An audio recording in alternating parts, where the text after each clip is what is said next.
Jangan main apa sih guys.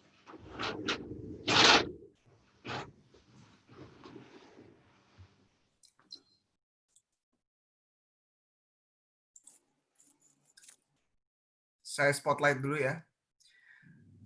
Sudah live di YouTube, kemudian saya mulai memasukkan people ya.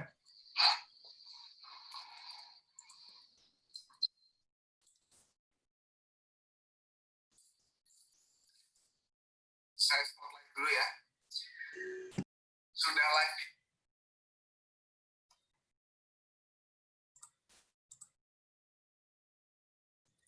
Oke, semua sudah masuk. Silahkan Teh Agni.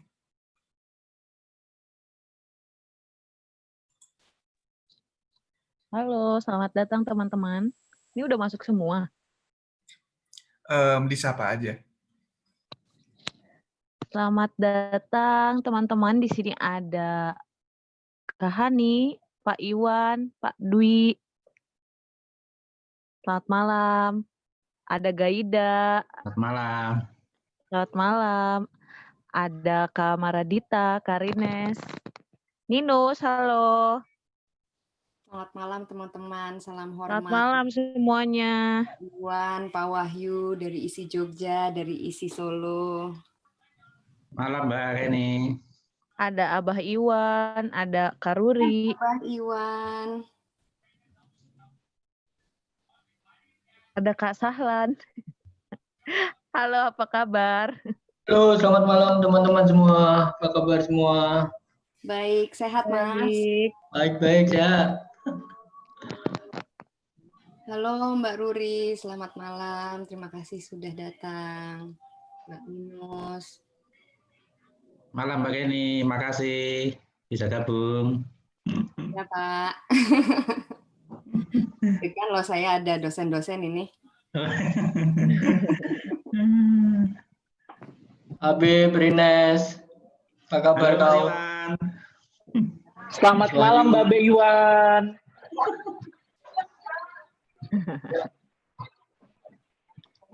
Untuk informasi, ini kita juga sambil live di YouTube ya. Ya, dan kita akan mulai beberapa menit lagi sambil nunggu teman-teman yang lain dimasukin ke room. Silahkan menyapa-nyapa dulu kalau ada yang udah lama nggak ketemu mungkin, terus ketemunya di room ini. Minus, proposalnya udah Mas harus. Iwan, apa kabar? Baik, Mas Wahyu. Sehat ya semuanya ya. Amin, sehat-sehat Amin, semua. ya. Amin ya. Halo Mas Habib dari Kalimantan. Halo Pak, selamat malam. Selamat malam. Pak Wahyu mungkin mau promosi acara seminar Oh ini, iya. silakan Oh loh. iya. Mas Iwan. Ya, Tanggal 3 ya ikut webinar loh ya. tanggal 3. Tanggal 3 ya. Nanti Sudah saya kirim beres gimana dan ya. sudah full Iya. booking. Oh iya.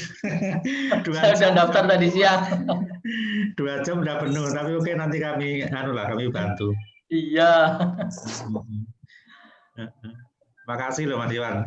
Ya, Semangatnya selalu. nanti nggih. Amin.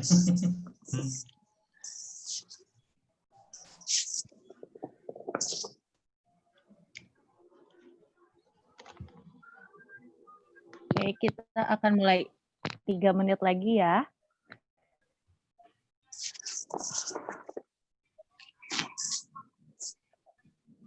Oh ya, untuk Bapak Ibu, kakak-kakak yang sudah hadir di room ini, kami mengirimkan link di email ya, link YouTube di email dan di chat. Mungkin nanti bisa dicek dulu sambil menunggu teman-teman yang lain datang, karena itu adalah salah satu contoh kasus yang nanti akan dibahas di diskusi dengan Hong In malam ini.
Oke, udah hampir semuanya masuk ya. Ya, mulai aja untuk membuka NuArt Talks di sesi ini. Selamat malam teman-teman semuanya. Selamat malam. Halo semuanya, terima kasih teman-teman yang sudah Selamat hadir di malam. malam hari ini, Bapak, Ibu, kakak-kakak. Sebelum kita mulai, teman-teman yang telah masuk, mohon untuk mematikan audionya agar tidak mengganggu proses diskusi. Kemudian selain di Zoom, NuArt Talks ini live streaming juga di YouTube, bisa diakses juga untuk teman-temannya yang mungkin belum berkesempatan kemarin, udah keburu penuh, bisa langsung dilihat di YouTube kami, NuArt Sculpture Park. Kemudian NuArt Talks ini adalah sebuah program diskusi yang merupakan NuArt Talks yang ke-9 saat ini, dengan mengangkat tema mengapa dramaturgi. NuArt Talks edisi ke-9 ini akan dimoderatori oleh Ibu Kenny Suryaatmaja yang juga merupakan direktur dari Saskirana Koreolab dan Dance Camp. Kemudian tim NuArt Talks kali ini yang hadir ada Ardiles, Adia, dan Bob. Bisa menyapa mungkin Ardiles, Adia, dan Bob? Halo. Halo semuanya. Halo semuanya. Halo semuanya, Ya. selamat malam. Halo, selamat malam. Selamat malam. Dan juga ada saya sendiri, Agni, yang menjadi host di malam hari ini. Kemudian teman-teman nanti akan ada sesi tanya-jawab setelah pemaparan dan proses diskusinya akan dipandu oleh Ibu Kenny. Kemudian teman-teman yang ingin bertanya bisa melalui kolom chat atau melalui fitur raising hand. Jadi silakan langsung aja, kalau di tengah diskusi atau di tengah pemaparan ada pertanyaan, silakan dituliskan di kolom chat seperti itu. Oke, kalau gitu saya akan berikan ke Ibu Kenny langsung untuk bisa dipandu sesi NuArt Talks di malam hari ini. Silakan Ibu Kenny. Selamat malam semuanya teman-teman. Assalamualaikum warahmatullahi wabarakatuh. Sampurasun. Terima kasih. Selamat malam Kakak Kenny. Mas Iwan. Ampun, terima kasih banyak. Terima kasih sudah meluangkan waktunya di tengah jam-jam makan malam sebenarnya untuk hadir di NuArt Talk edisi ke-9. Jadi NuArt Talk adalah upaya dari NuArt Sculpture Park untuk terus hidup selama kami sedang istirahat, membuka kesempatan untuk publik datang ke NuArt Sculpture Park di Bandung. Kalau saya lihat dari hasil angket, banyak juga yang belum pernah mampir ke NuArt, dan kami harapkan dengan dilakukannya NuArt Talks selama masa pandemi ini akan membuat teman-teman untuk tertarik datang ke NuArt ya. Jadi topik pada malam hari ini adalah mengapa dramaturgi. Pertama, mengapa dramaturgi yang kami angkat untuk sesi NuArt Talk pada malam hari ini sebenarnya dari teman-teman sendiri.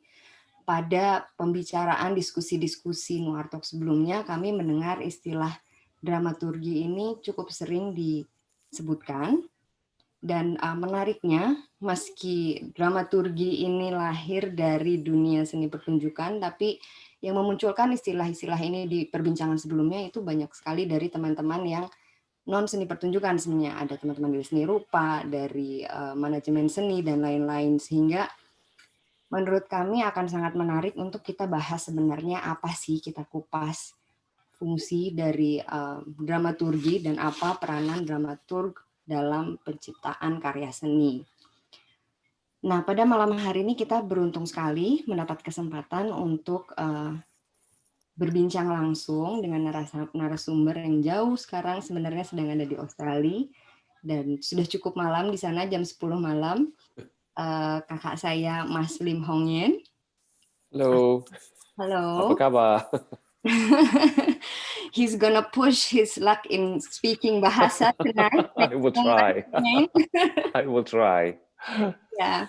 Jadi yang akan kita bahas sebenarnya di sini adalah bagaimana dramaturg menjadi seseorang yang berperan untuk bekerja sama dengan kreator atau pencipta seni dalam upaya untuk menyampaikan pesannya melalui karya tersebut. Jadi yang dibahas di sini lebih ke persoalan praktek sebenarnya, bagaimana dramaturg bekerja dan mungkin dalam ekosistem produksi karya seni pertunjukan juga, dan sejauh mana ini sebenarnya bisa di stretch untuk menjadi metode seniman menyampaikan pesannya. Jadi sebenarnya tidak akan terlalu banyak paparan teoritis mengenai apa itu dramaturgi, apalagi dramaturgi klasikal. Mungkin ini lebih kepada tataran praktis, karena kalau teman-teman di sini banyak yang dari seni pertunjukan mungkin sudah tahu juga ada majelis dramaturgi yang cukup rajin melakukan diskusi-diskusi mengenai dramaturgi klasik, dan juga di Bandung sendiri ada Taufik Darwis dengan BPAF, Bandung Performing Arts Forum, yang juga cukup aktif dan progresif dalam membahas persoalan dramaturgi. Nah, jadi kita akan dengarkan dulu nih sebentar siapa sih Mas Lim How Ngean ini. Dari profilnya, beliau adalah seorang pelaku seni pertunjukan, dramaturg, dan juga peneliti seni tari yang aktif di dunia seni sejak sekitar 20 tahun yang lalu. How Ngean juga mendirikan Asian Dramaturgs Network pada tahun 2016 di Singapura, dan pada awal karirnya banyak produksi garapan di Malaysia dan Singapura, juga sambil menuliskan liputan dan tulisan mengenai teater dan tari di media massa Malaysia. How Ngean juga bekerja sebagai dramaturg untuk beberapa garapan di Singapore Arts Festival dan Esplanade Theatres on the Bay. Juga sudah bekerja sama dengan beberapa seniman yang mendapatkan pengakuan secara luas dan internasional, seperti misalnya Amrita Performing Arts Group dari Kambodia, ada Daniel Kok di Singapura, ada Kwik Swee Boon di Singapura, Ming Poon, dan teman-teman tari pasti tahu Pichet Kluncen dari Thailand. Secara akademis, ia mendapatkan magisternya di Royal Holloway London dari British Council Chevening Scholarship pada tahun 2007, dan menyelesaikan program doktoralnya di National University of Singapore dengan penelitian yang berfokus pada koreografi kontemporer di kawasan Asia Tenggara. Jadi, Mas How Ngean, I'm gonna soon hand this over to you. So everyone, please terbuka kalau mau bertanya, silakan langsung simpan pertanyaannya di chat room. Kita akan langsung ngobrol nanti setelah kegiatan. Oh ya, saya mau menjelaskan dulu struktur diskusinya. Selama 40 menit pertama, 30 sampai 40 menit pertama, How Ngean akan memberikan paparan tentang mengapa dramaturgi. Kemudian supaya ini menjadi lebih hidup dan mungkin memberikan pemahaman lebih baik mengenai praktek dramaturg, kita akan mengundang teman. Dalam kasus ini adalah Abib Igal dari Kalimantan yang akan berbagi dengan murah hati. Terima kasih banyak Abib, karyanya yang pernah dipentaskan di SIPA untuk kita bahas bersama. Jadi kita akan menyaksikan juga bagaimana How Ngean berbincang langsung dengan seniman sebagai salah satu contoh bagaimana sih seorang dramaturg berpartner dengan seniman. Dan kemudian setelah sesi tersebut, kita akan mulai dengan proses tanya jawab dengan peserta. Baik, without further ado, Mas How Ngean, please, the floor is yours. Thank you, Mbak Kenny. I'm assuming that the sound is okay and everyone can hear me, right? Okay, great. Thank you for having me here tonight, this evening actually, and good evening everyone. Actually, well, it's more like nighttime here because I'm in Australia, but thank you so much for coming in to do this. First of all, I'm going to apologize because I will be speaking in English, but I will try my best to speak in Bahasa, because if I do speak in Bahasa, as I was telling Mbak Kenny, my problem is I always slip into Bahasa Melayu, and there are words that will get in the way, and then, it's a bit difficult, but I'll try my best. I know that Mbak Kenny was talking about how I was going to talk about dramaturgy. I think I was telling her that in my past many lectures and presentations on dramaturgy and having to explain dramaturgy, to especially the Southeast Asian artists, I have now come to a conclusion that it might be easier if I start explaining what a dramaturg does. Apa yang dilakukan oleh ahli dramaturg dahulu, and then we talk a bit about this big concept we call dramaturgy. First of all, as you know, dramaturgy itself, the word, is such a big word. But also, in the last 10, 20 years, it's also become a very fashionable word.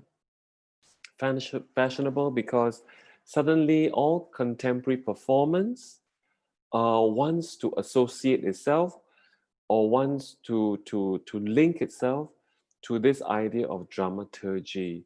So many of you out there might have heard of this word before. But the problem now is that the word dramaturgy, istilah dramaturgi ini sudah menjadi terlalu kompleks, terlalu rumit. Kerana dramaturgy can start with, bisa mula dari satu persembahan atau projek persembahan, pertunjukan, one performance project. But we also nowadays seringkali menggunakan istilah dramaturgi kepada aktiviti-aktiviti curatorial. Contohnya, festival pertunjukan, festival teater, festival tari. We also use the word dramaturgy to put together the program of the festival. So it is from one single project to many performances projects to a lot more. And then just a very short bit of background information. People who nowadays, or rather artists, performance artists and practitioners like myself, and in the performance world, we are also actually being accused by the visual arts world that we have stolen their idea and their concept of curating and calling it dramaturging. Having said that, curatorial work is a very separate and perhaps even more specialized than we are. Our dramaturgical work is a bit younger, actually. Well, I will not go into the history of it for now, because here we are going to just find out, as Kenny says, mengupas fungsi dramaturgi, and we do this secara dari mengupas apakah fungsi ahli dramaturg itu. Yeah. So if you just give me a moment, I'm going to share with you a simple slide presentation.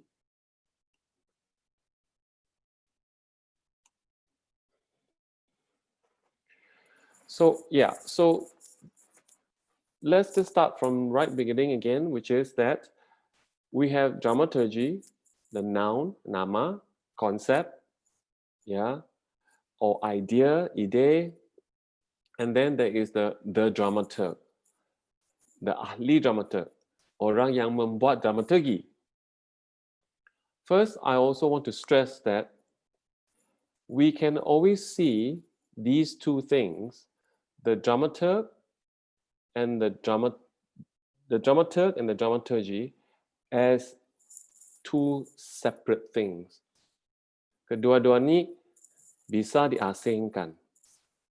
Why do I say that? Kenapa?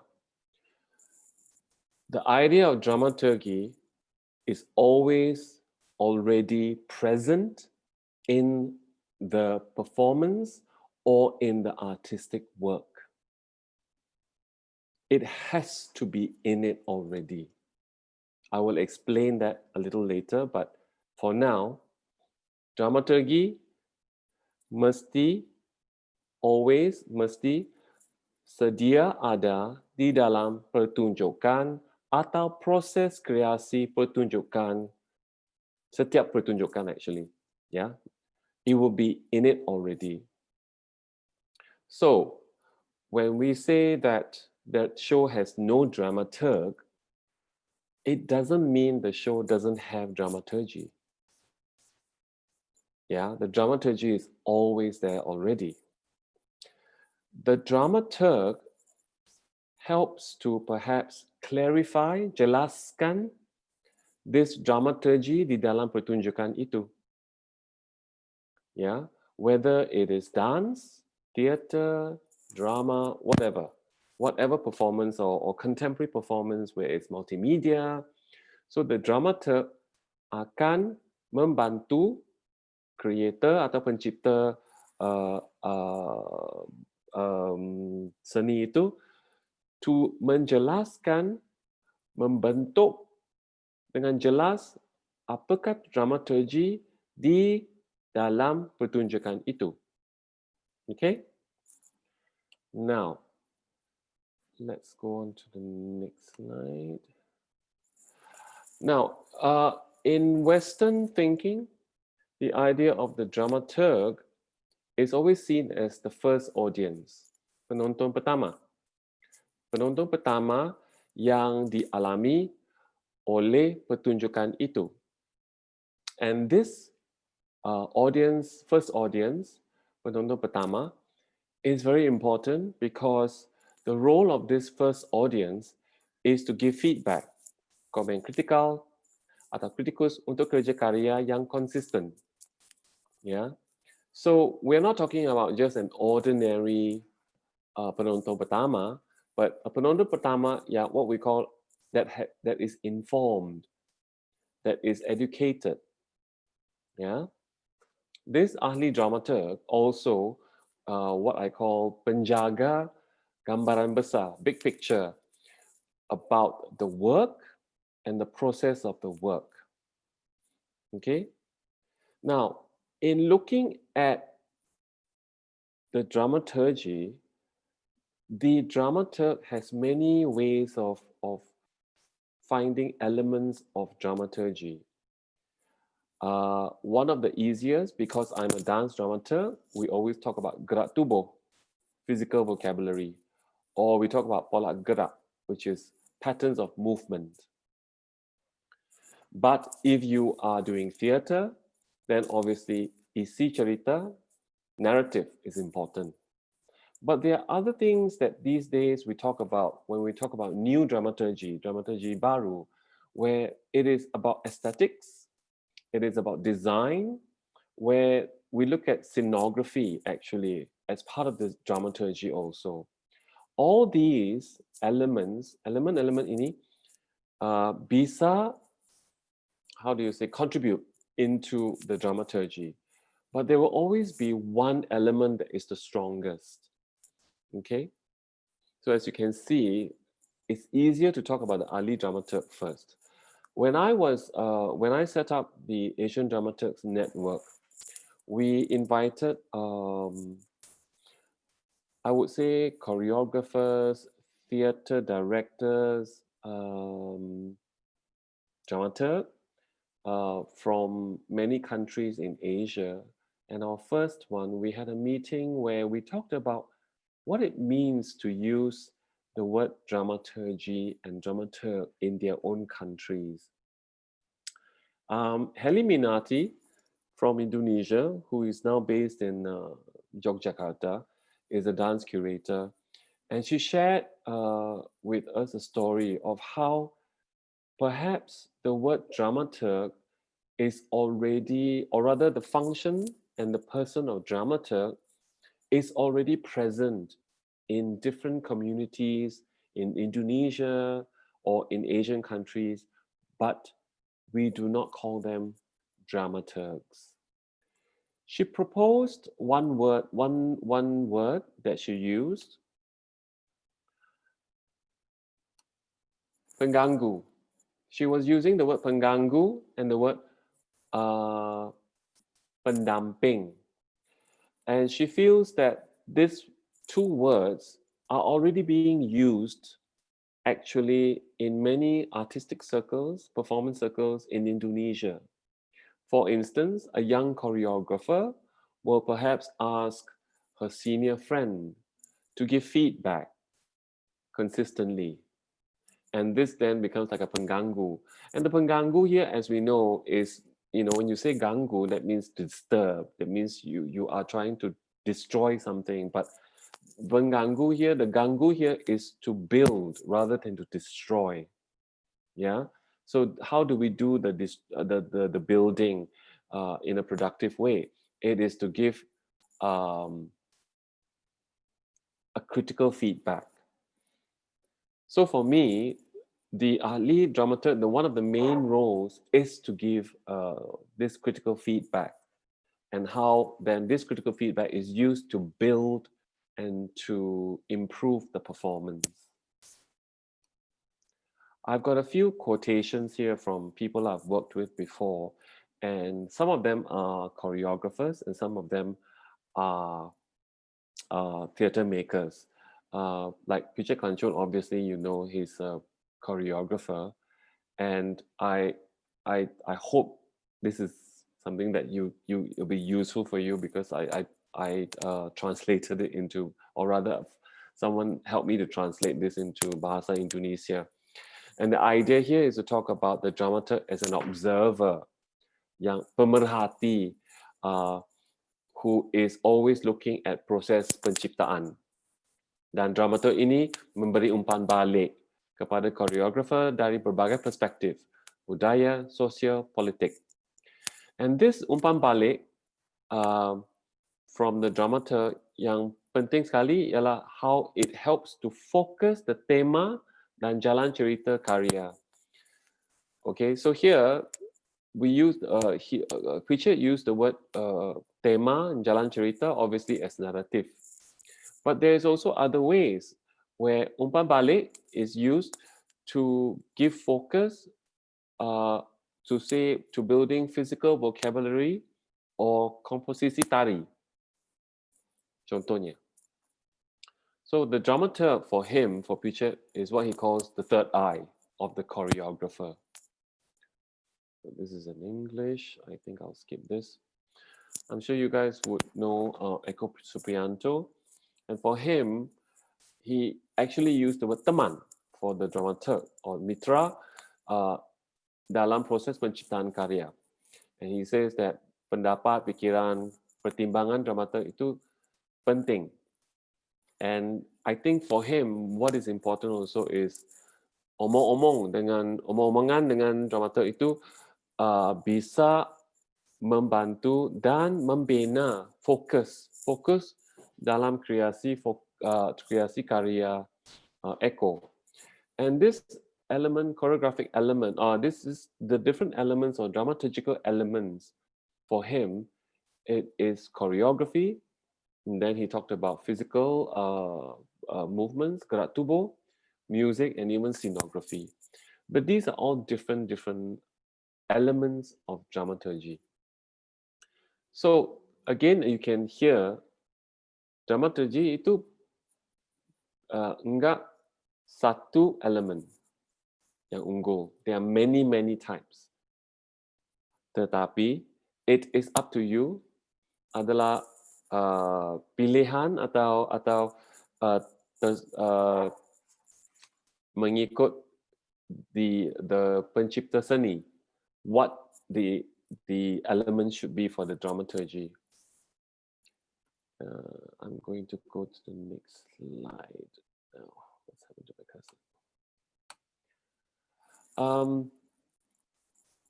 Robert Brustein is actually a theater maker in America, and again he talks about dramaturgy and the dramaturg, what he calls hati nurani theater, conscience. Yeah, and this conscience is the one that actually prevents the karya menjadi tergesa-gesa, lesu dan biasa. Biasa meaning just, common. I think this is something that we always talk about when we're watching theater. You come out and you say the show, as one way we talk about a show is always, it feels very slow.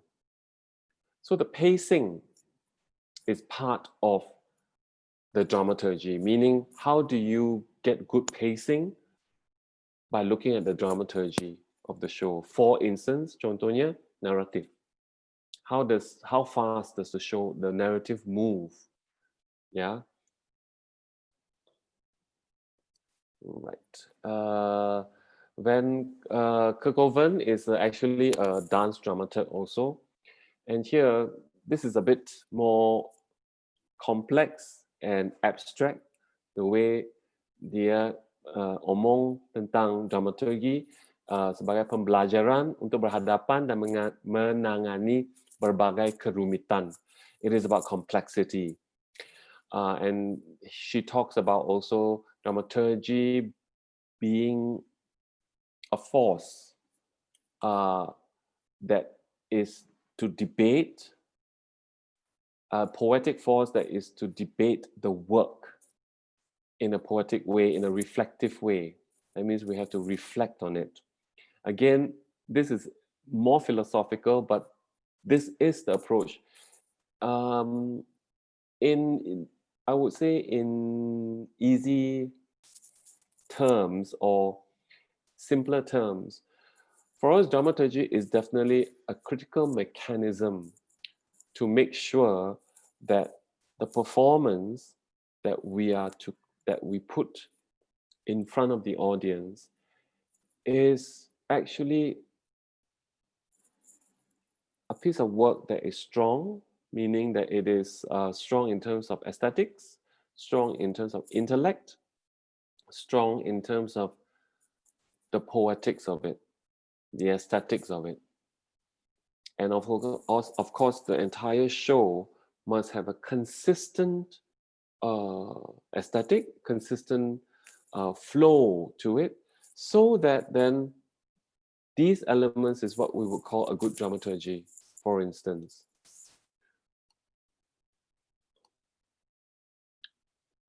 Now, in looking at dramaturgy, meneliti dramaturgy, there are many ways.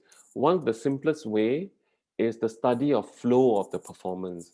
Aliran pertunjukan dari mula ke tengah ke akhir.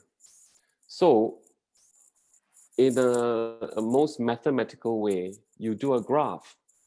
You know, is the graph of the show starting from here to go up, down, or does it go like this, like this, like this, like this, and to the end? So you can see how do you then achieve this graph with the elements of storytelling, your text, your physical gestures, or your physical composition.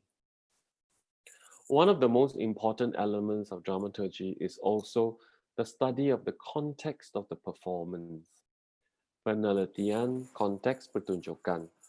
I'm going to use an easy example. I think an example that you might know. Contoh, Eko dengan karyanya Cry Jai Lolo. Yeah, Cry Jai Lolo. Even though when we see the show, I don't know how many of you saw it, but you know, the dance is very strong. The physical movements and the kinds of choreography we see on stage is very strong. But there is a context to it.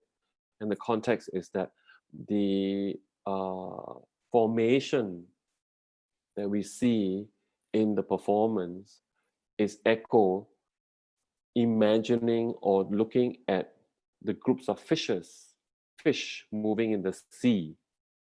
And then there are also these very intricate, complex feet movements and hand gestures that are taken from traditional and classical forms of the people who were living in that particular area. So that is the context.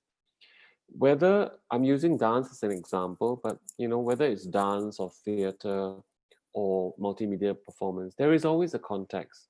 What is the situation that the show wants to present? What is the history of the story that the show wants to present? What is the social, cultural, and political context of this pertunjukan? a lot of us say, oh, dance has no politics. Of course there is. It's how you want to talk about something. So the show itself, pertunjukan, mengandungi konteksnya sendiri. But then, in looking at dramaturgy, kapan meneliti dramaturgi, we also have to look into context sekeliling pertunjukan itu. That means audience. Di mana pertunjukan itu diadakan. Contohnya, for Echo to do Cry Jai Lolo or to present Cry Jai Lolo, maybe in London, is more difficult than trying to present Cry Jai Lolo in, say, Bandung. Because konteks Cry Jai Lolo untuk orang Inggris might be very jauh from, say, someone who is living in Bandung. So how do we then solve this problem? So obviously, when Echo's show goes to, say, London, his producer will have to do a lot more education. Yeah, whether it's press and all that. And the dramaturg helps to make the education package easy also for the press and for the local audience. One of the big jobs, fungsi yang besar, for me anyway, pada saya, untuk ahli dramaturg, adalah menulis what we call the dramaturg's notes. So you usually have your choreographer's notes and your director's notes. But the dramaturg's notes help to support, mendukung whatever the director and or the choreographer is saying. Because for me, the dramaturg is probably the closest person to know about the work, the next closest person to know the work very well, other than the creator. Because the two of them, the dramaturg and the creator, should be working side by side. I don't believe anymore that the dramaturg works for the creator. These days, I believe that the dramaturg is actually collaborating with the creator. So here, I will not go into the politics of who is the creator, but because it's very clear the creator is the choreographer and the director. The dramaturg is always there to help with the feedback. Yeah, with the feedback, comment, they will help build the show. There's also a big thing about dramaturgs and dramaturgy, that these two, dramaturgy, the concept, and dramaturg, the person, they are always considered invisible. You don't see them. Yeah, you don't see them, but they contribute to building the show. Now, recently, I have been thinking about how to talk about performance.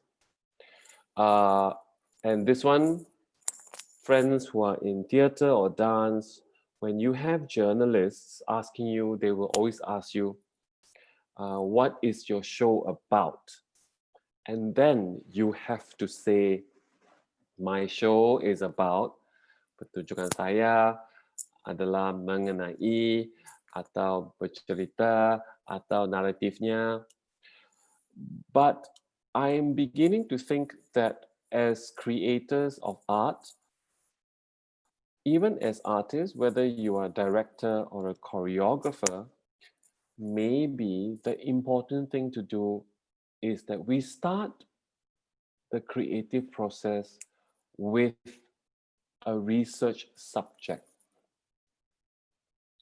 Which means that, for instance, contohnya here in my slide, I say dance as research, tari sebagai riset. But it can be also theater sebagai riset. So instead of saying I want to do a show about, say, COVID-19, we should ask the question of what exactly do you want to do in that show about COVID-19? And the question should be about researching into COVID-19. And the research will always start with a question. For those of you who are doing a master's or PhD, that is something that is very familiar. But I think more often than not nowadays, starting on an art process is about asking questions. It is not so easy as to say, oh, I want to do a dance about water. Ya, as an example, contohnya saya ingin mencipta karya tari mengenai air. But I think that's not enough. Perhaps the question is, adakah air itu penting di dalam, I don't know, seharian, seorang, whatever. So it's better I think it's better and it's clearer that you ask a question. In asking this question, I would also say that we as artists, we have to be brave or not afraid if we cannot find the right answers. I think a lot of times when we ask questions, we expect to give answers also for a show, right? Because contohnya theater, especially in theater, in drama, there is always a problem. There is always a pertanyaan, persoalan, or some kind of conflict. And in the conflict, the classical or conventional style of theater is that the conflict must be resolved. The conflict must be solved, and you must give an answer or resolution or some kind of solution, jawapan. But I think today in our contemporary world, it is so complex that even if we just put forward a question, yeah, and we explore that question in many ways, and we actually say, perhaps there are some answers, and these are my answers, and it shouldn't be the only answer. But again, even now, as I'm talking to you, I really feel that the answers are not important. It's the pertanyaan. And this is one way I think that we can also encourage people, or rather artists, to think further about their work. One thing about dramaturgy is that the function of dramaturgy is to actually, like I said in the past, it is to strengthen the work, memperkukuhkan karya melalui estetik, melalui naratif, melalui komposisi, gerak tubuh. To do that, you have to ask questions. I think when we give feedback, and if somebody was to give you feedback or to ask you, gimana? I think it doesn't help the artist when you say, oh, aku suka, or aku tak suka, or go into quickly, oh, this is wrong, this is right, or I think this should be more, this should be less. But rather, perhaps, if you think that something is more, perhaps then the question should be to the artist, why was it then done that way? What were the choices made? One of the questions that the dramaturg always asks, and I myself, I do that a lot, is we always think about choices. What are the choices that we make? Or what are the choices, or the question is, what are the choices that the creator made? Apakah pilihan yang dibuat oleh pencipta itu di dalam proses kreatifnya? How did she or he arrive at the decision to use 2 actors instead of 3 actors? Contohnya.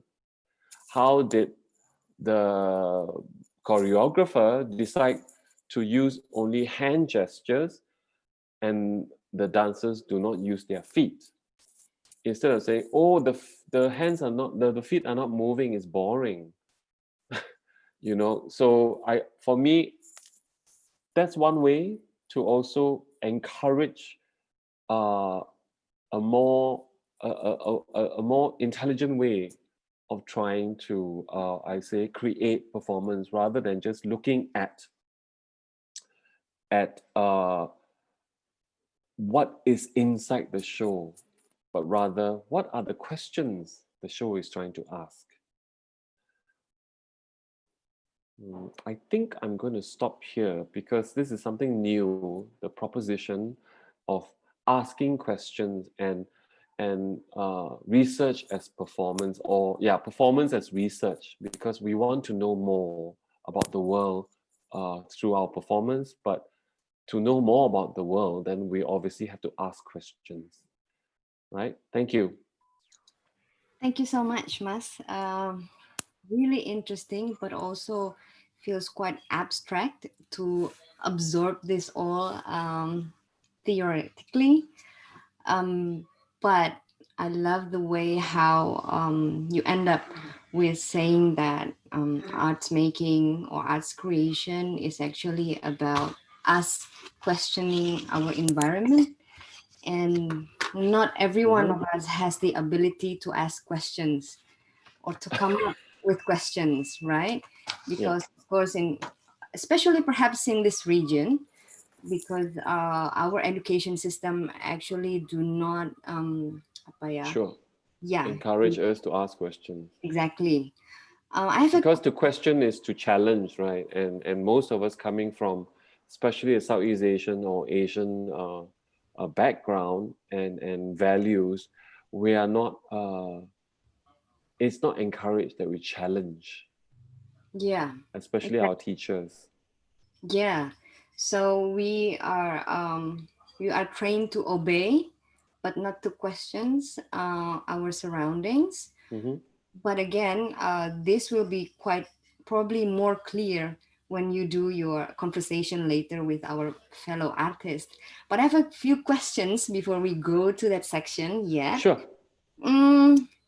When you say that a dramaturg is the first penonton pertama, ya. Are you saying that the work is already in the process and then you come in to see? That is one my way. My question is, when does a dramaturg start working with a creator? There are many points that you can start working with the creator. My own preference is that we start almost at the beginning of the creation process in the studio. And, you know, this could be, say, a month, 2 months, even 3 months before the show is on stage. Yeah.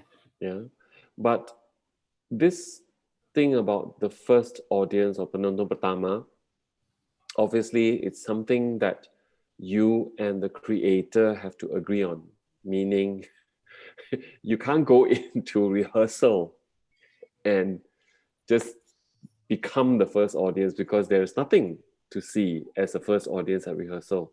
Right. So what do you do at rehearsals? What do you do at studio creation workshops period? You are the critical observer. You observe everything, and you make questions. You make questions. Why do this? Why is a choreographer doing that? What? Why? How? When? And these are questions that you come up with, that you go into discussion with the creator. Yeah, I think this goes to, we can go to some questions here that are raised by... Yeah, I saw one that Yeah, Sorry, let's see whether it's actually a very common question. I know that I knew this is coming. I know you don't like to talk about the hierarchy of a dramaturg amongst the other elements in a production, like the director, producer, or choreographer. How do you work? How do you balance that? Is it apa ya? Yeah, are you talking about the question about the limitation of the dramaturg's function? Not yet. It's actually Not yet. yeah. What kind of No, relationship is it? You and the choreographer and the director. What's the? I don't want to say hierarchy, but what kind of relationship is it? Relationship is a good word to use, and hierarchy is the word that we should not use, because then it's about mentoring. In the Western idea of mentoring, there's always the teacher and the disciple, right? Guru dengan pelajar. Yeah. So it's only recently I myself have said to myself, when I start a project with a creator, with a choreographer, I actually say I'm going in as a collaborator. Okay. What does that mean for a dramaturg to collaborate with the creator? Obviously, I am not a co-creator, right? I am not. I do not help. I do not create the work together with the creator. Yes. As collaborator, what I do is what I said just now, umpan balik. That's the number one thing, feedback, commentary and feedback. That is always the first thing the dramaturg will do. On top of that, the dramaturg also keeps observation on the entire process, so that the dramaturg can help the creator to critique her own process and to look at, okay, is this a good process? And maybe it's not a good process. Maybe they have to do something else. They have to try something else to get different results. Right. And for this to happen, it has to be a collaborator, I feel. It cannot be, say, the choreographer or the director telling me what he needs all the time. Because it has to be a dialogue. Yeah. So that is why it's very difficult also to talk about the function of the dramaturg, especially most especially, I would say, in Asian artistic communities, because most of the time we do have the hierarchy of the director or the choreographer being almost like God in the production system, in the production ecosystem. Yeah. But the problem is that historically speaking, the role of fungsi director or fungsi choreographer from the Western world is actually very different. The function of the director and the choreographer in the Western world only became very powerful and the top of the hierarchy very close to, say, 19th century, 20th century. When the role of the director and the choreographer first started, this is, I would say, 16th, 17th century, there was no such person. Yeah. There will be one person who says, I think there is an opportunity for me to gather some people to do a performance where we can make some money. Yeah. And we can entertain people. And this person will be the director, the producer, the scriptwriter. Or this person will be the producer, the choreographer, and the dancer. Yeah. So that is on a more independent path of art creation. Unlike in Asia, where historically, many of our shows, say in India as an example, they also do many shows in temples, and it's always associated, berhubung dengan agama, with religion. So it becomes more complex. And when you get the temples and these religious masters involved, obviously the hierarchy is there already, right? And also in Asia, we have the tradition of the guru and the student, disciple, especially terutama dalam tari, there's always that kind of a hierarchy. But in the Western world, there isn't. So it's a bit difficult. This is an ongoing debate and question also. How do you then challenge, because we've always been taught that we have to respect our elders. And of course, when you invite a dramaturg, I use the word invite, I don't use the word hire. You invite a dramaturg to work with you, you look at a dramaturg, and the dramaturg probably has more experience than you, and then you start going, Mas, Pak, Ba, and next thing you know, you're asking the dramaturg to teach you. And that is something that I find that is very common. It's common, it's going to happen. So how do we stop ourselves? We have to stop ourselves. The dramaturg then has to be responsible to say also, I'm not here to play guru. I want to help you, and I want to talk to you like as an equal. Yeah. Yeah. And all the artistic keputusan, you leave to the creator. So the artistic decisions you leave to the creator. You just help to bring it up.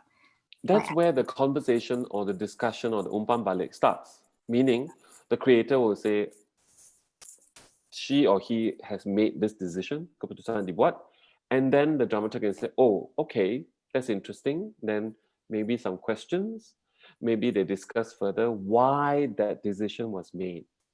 That is one of the main roles of the dramaturg. Like I said, the questions of the decisions taken, the choices made. Yeah. Why was that costume red instead of white? Why was that costume blue instead of green? Why did the actor turn left instead of right? So these are the kinds of things that make for critical discussion, especially when you're addressing or talking to the dramaturg. Okay. Yeah, we have a lot of questions actually, but probably, and it's really interesting that I have a good friend who is an actor, also a script writer, and he says he doesn't get what we're talking about. Kalau dramaturg juga penulis naskah, aktor atau penari, seberapa baik ia bisa mewujudkan ide-idenya. I think this also has got to do with the previous question about how do you train a dramaturg? When do you become a dramaturg? And in this, in Southeast Asia, we don't have an academic institution who actually train dramaturgy or to become a dramaturg. How do you become one?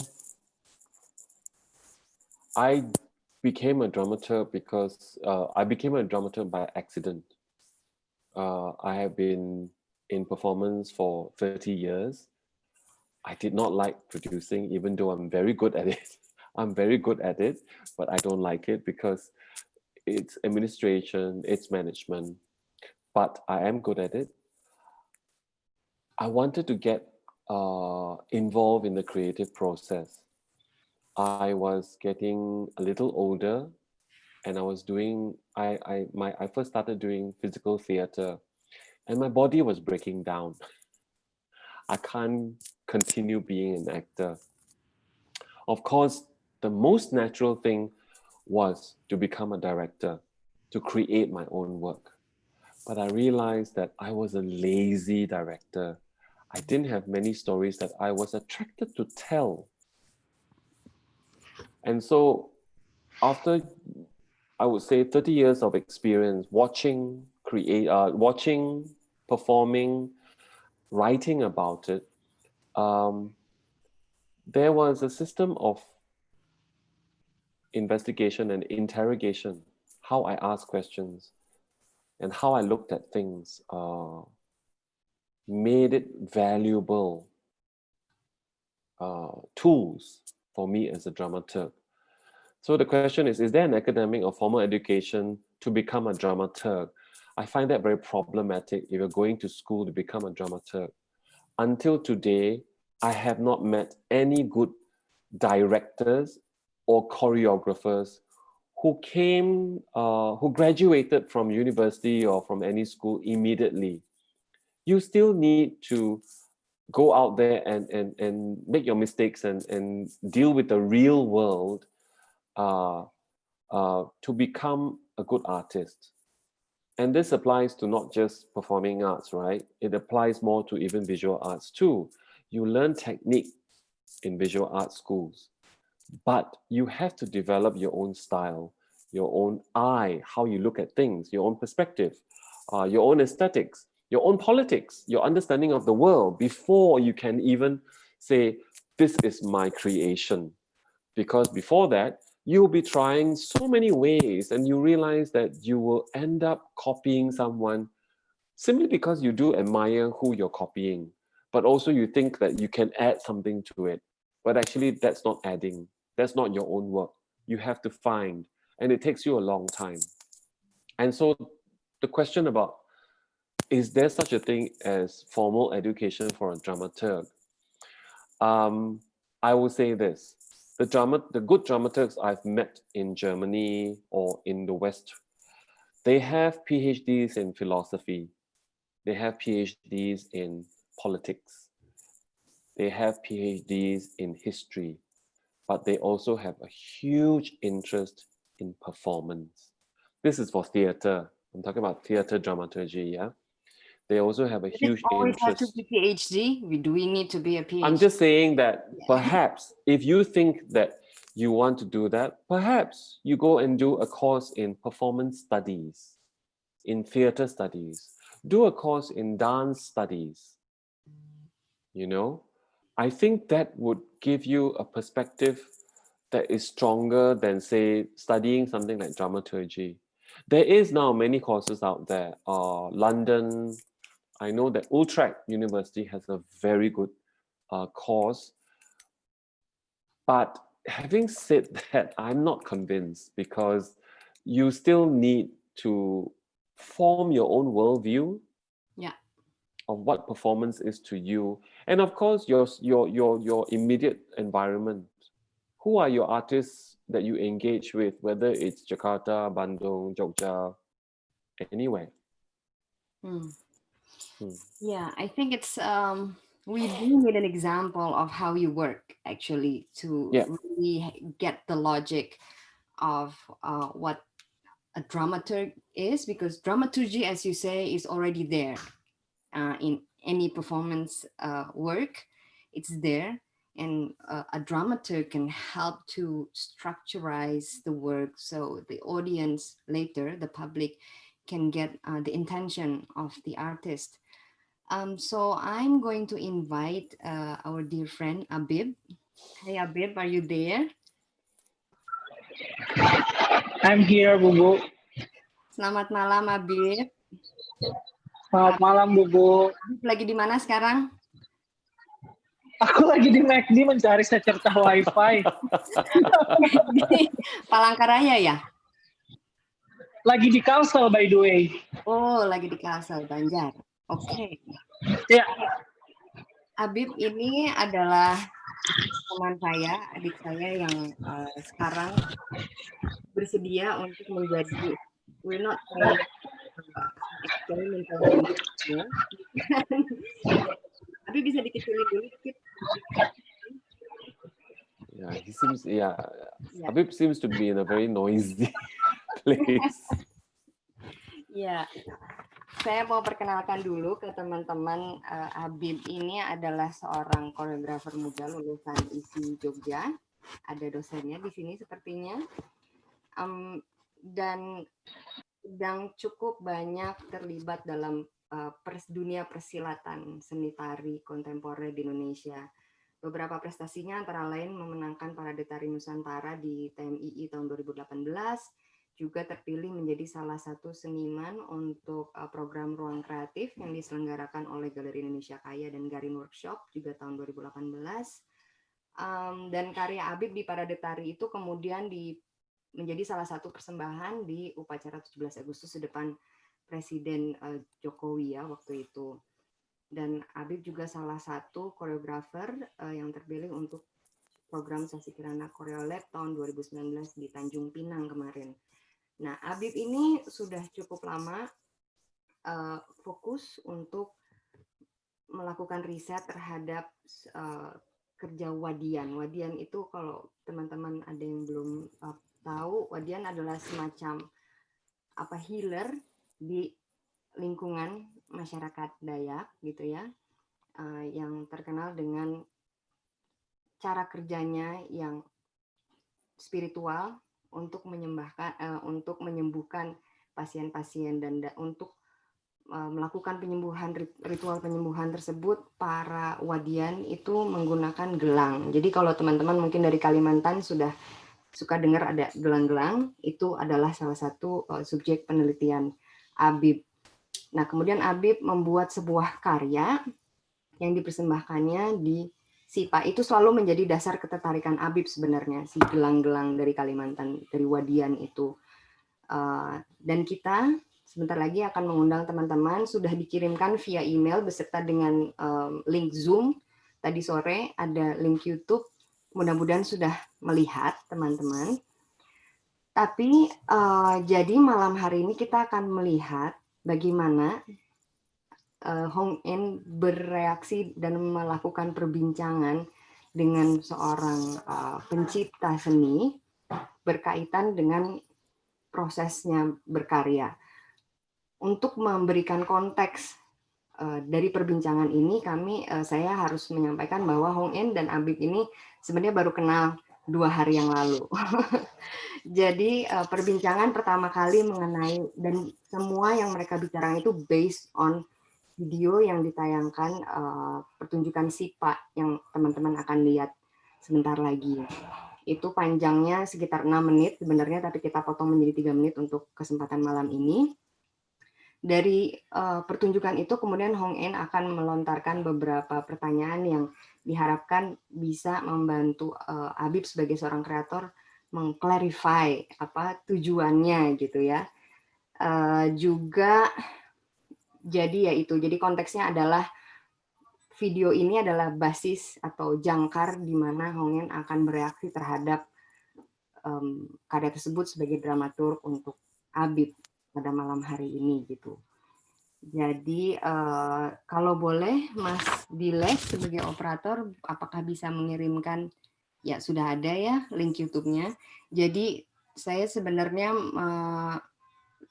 link di YouTube ini akan lebih bagus dan lebih smooth dan mungkin akan membantu teman-teman untuk lebih menikmati persembahan Abib ini. Tapi kami juga akan menayangkan di Zoom.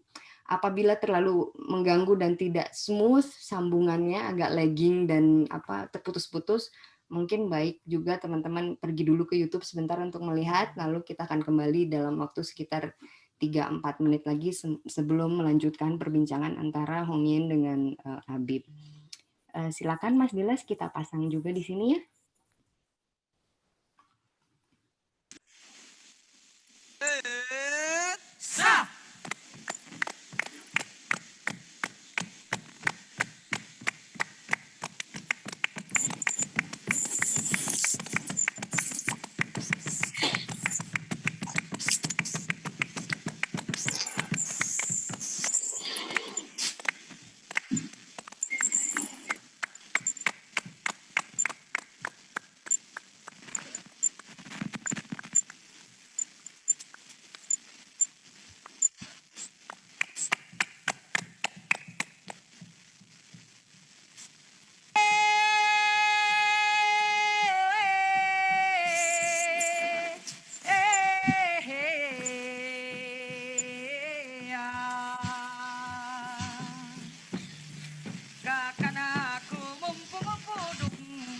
Sulemangmu sesungkai Buka pasung bawai jauh ngesasar balak bila bidang.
Oke, itu adalah karya Konvergen, karya Habib Igal. Di SIPA adalah Solo International Performing Arts yang sebentar lagi juga akan berlangsung di Solo, acara anual ya. So yeah, Hong Ngean, please proceed. I'm excited to see how you demonstrate this work of a dramaturg. Okay, Habib, are you ready? You need to unmute. Okay, good.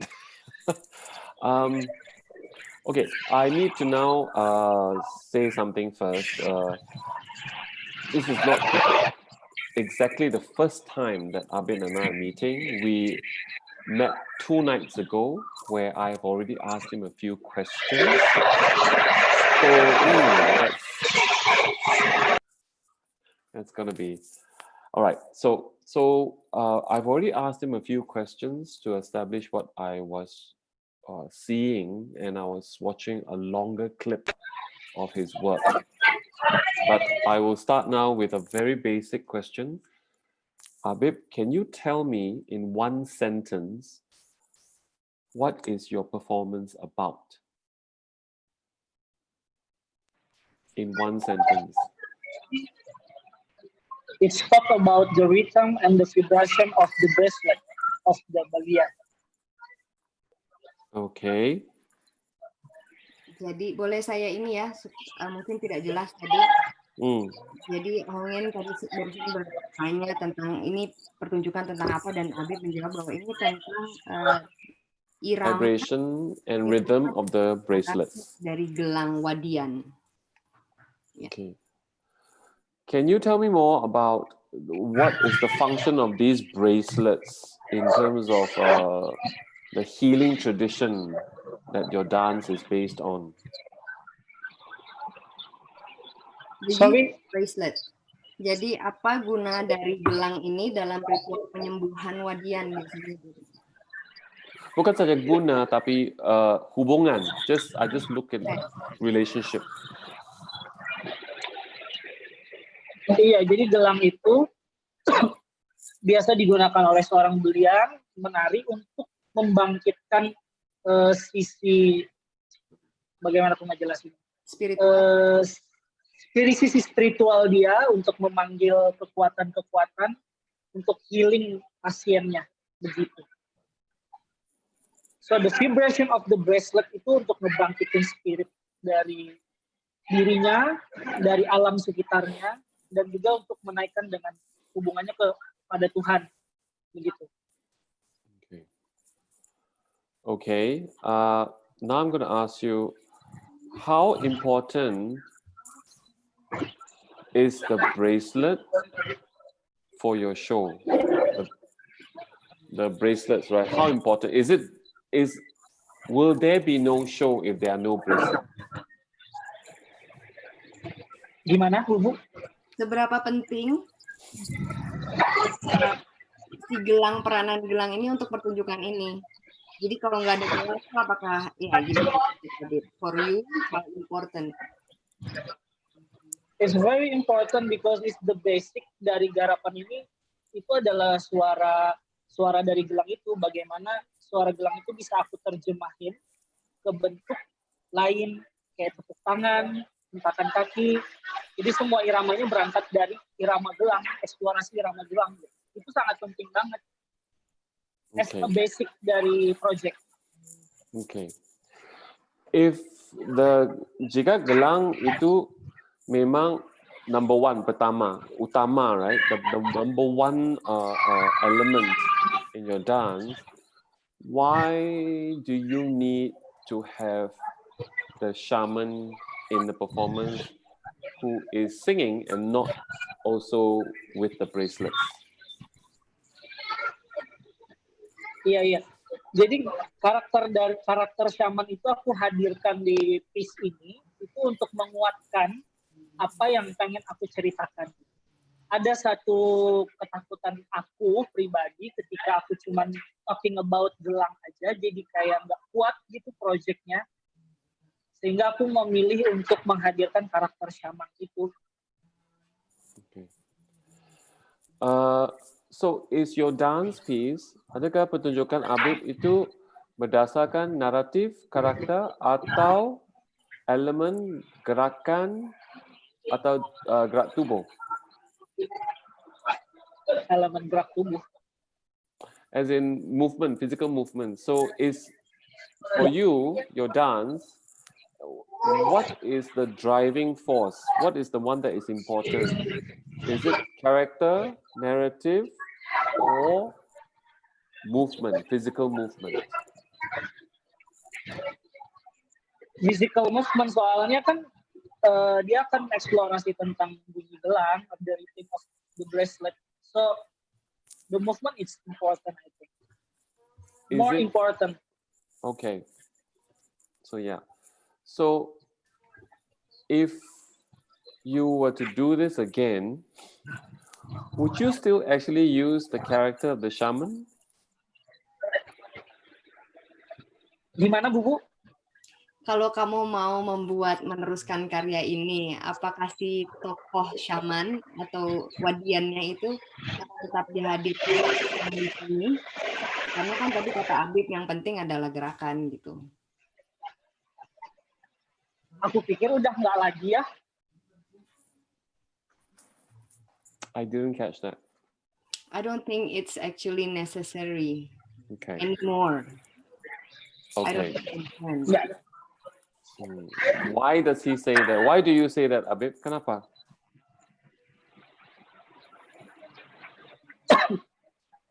Karena di di piece ini itu sedang hanya menguatkan dari proyeknya.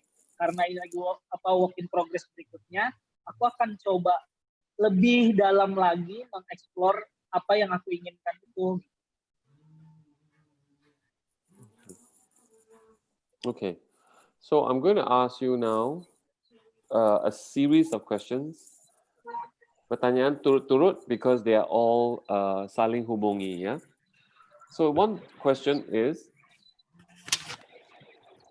tell me what you like about this performance, the performance that you showed us. Tell me what you like about it. Apa yang Habib suka atau gemar atau even sayang, that you like, that you love, and kenapa suka, and then what don't you like? What are the elements or the parts that you don't like about the dance, and kenapa? So altogether 4 questions. Jadi yang paling aku suka itu adalah ketika para dancernya lagi nyanyi, and then they are mainin braceletnya, and then mereka menari sambil bernyanyi sambil memainkan gelang, itu adalah bagian yang paling aku suka. Kenapa? Karena itu menurut aku satu part yang sangat kompleks dan dia ngasih ngasih kekuatan banget di garapan ini gitu. Dan yang paling gak aku suka sebenarnya dari bagian ini adalah ketika aku mendengar suara nafas dari penari itu terengah-engah, karena itu sangat mengganggu banget, karena nafas terengah-engahnya tidak menjadi sebuah kekuatan, tapi malah kayak ya udah kayak orang kelelahan aja gitu, karena stamina-nya yang tidak dewasa untuk garapan ini. Begitu kira-kira. Oke. Apa yang menarik actually is what you said you don't like, nafas. Yeah. So now I'm going to just make a few comments. Stop with the question, but I'll comment on it. Tentang nafas, because you say that it shows that it mengganggu because of the sound, ya, bunyi nafas apa ni, terhendak-hendak, like cannot breathe, right? They're breathing very loudly. Nafasnya kuat, ya. Bunyi nafasnya kuat. Yeah. So my question or my comment is then, but you are doing a performance using humans, and it's funny that you don't like the sound of breath, this man-made sound, because tepukan, nyanyian is all from the human body. And to me, the sound of the breath actually adds another quality, another layer to the performance. Kenny, do you need to translate that? I think you better translate that. Did you get that? Bukan menarik ya. It's kenapa Habib merasa terganggu dengan bunyi tersebut, padahal bunyi adalah elemen yang penting dalam karya ini gitu. Yeah, you don't have to answer, but you can comment. I just want, it's a comment for you to reflect on. Iya, aku mengerti. Karena menurut aku bunyi dari nafasnya itu kayak noise gitu loh, Bubu and Hongin. It's like noise, jadi kayak nggak punya satu irama yang tertata begitu. Sedangkan ketika aku bikin the sound of bracelet, and then the rhythm, and then the tepukan, and then vokal itu aku tata gitu. Sedangkan nafas itu akhirnya tidak tertata bagian itu, dan itu jadi noise bagi aku yang kurang estetik ya, bahasanya boleh disebut begitu ya. Or maybe because you cannot control it. Because ya, I can't control the noise dari itunya, nafasnya. Okay. Yeah.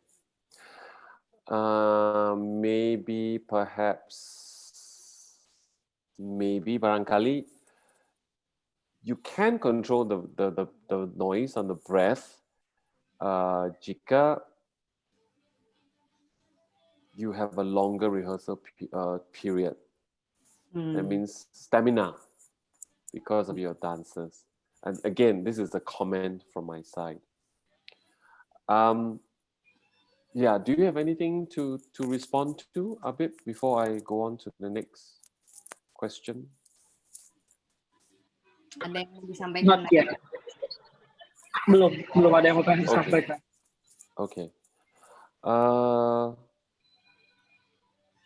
How important is the singing in the performance? Berapa pentingnya lagu, suara di dalam pertunjukan, Abid? Itu menjadi penting karena dia adalah salah satu penguat dalam membentuk irama dari gelang. Aku pikir begitu. Okay. Dia membantu.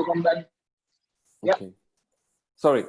So now untuk irama, adanya irama dari gelang direct, yes. Then irama dari tubuh badan, the parts of the body, correct? Yeah. And now you're saying the irama dari lagu, so 3 types of rhythms. Okay.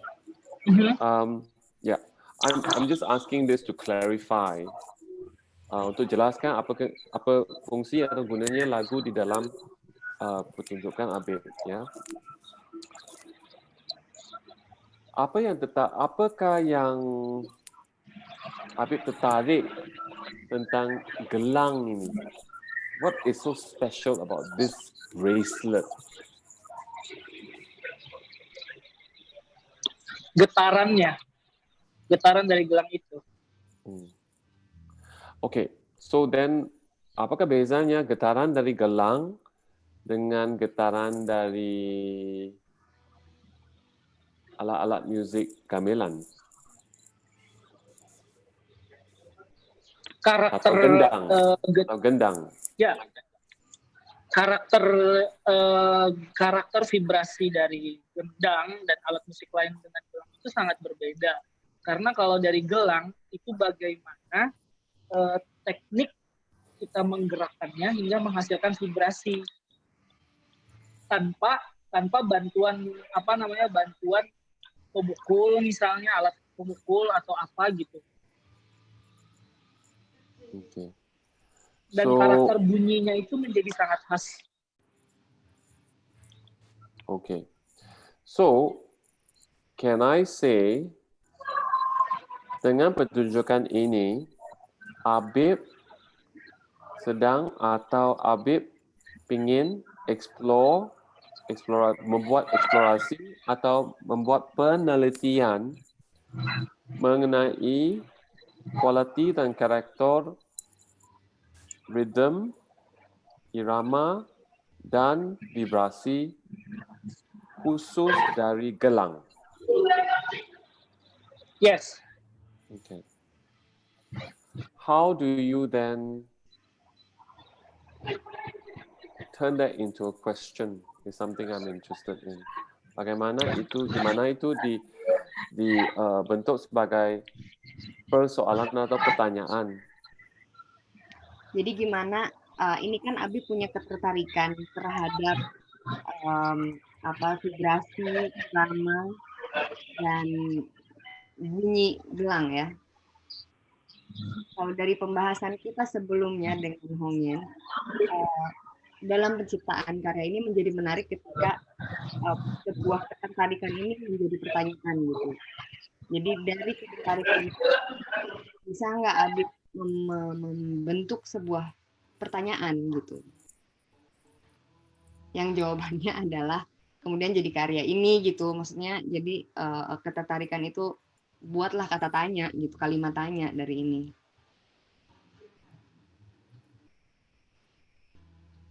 Atau mungkin teman-teman ada yang mau bantu. Gimana mungkin jadi melahirkan pertanyaan gitu, tapi gimana aku nggak ngerti. Iya ya. Jadi si ketertarikan lu ini diubah kalimatnya menjadi sebuah kalimat tanya gitu. Oh iya. Jadi sebagai apa gini sih, jadi sejauh mana tubuh aku bisa menghasilkan getaran terhadap gelang dan sejauh apa tubuhku akhirnya merespon juga dari getaran gelang gitu loh, Bu.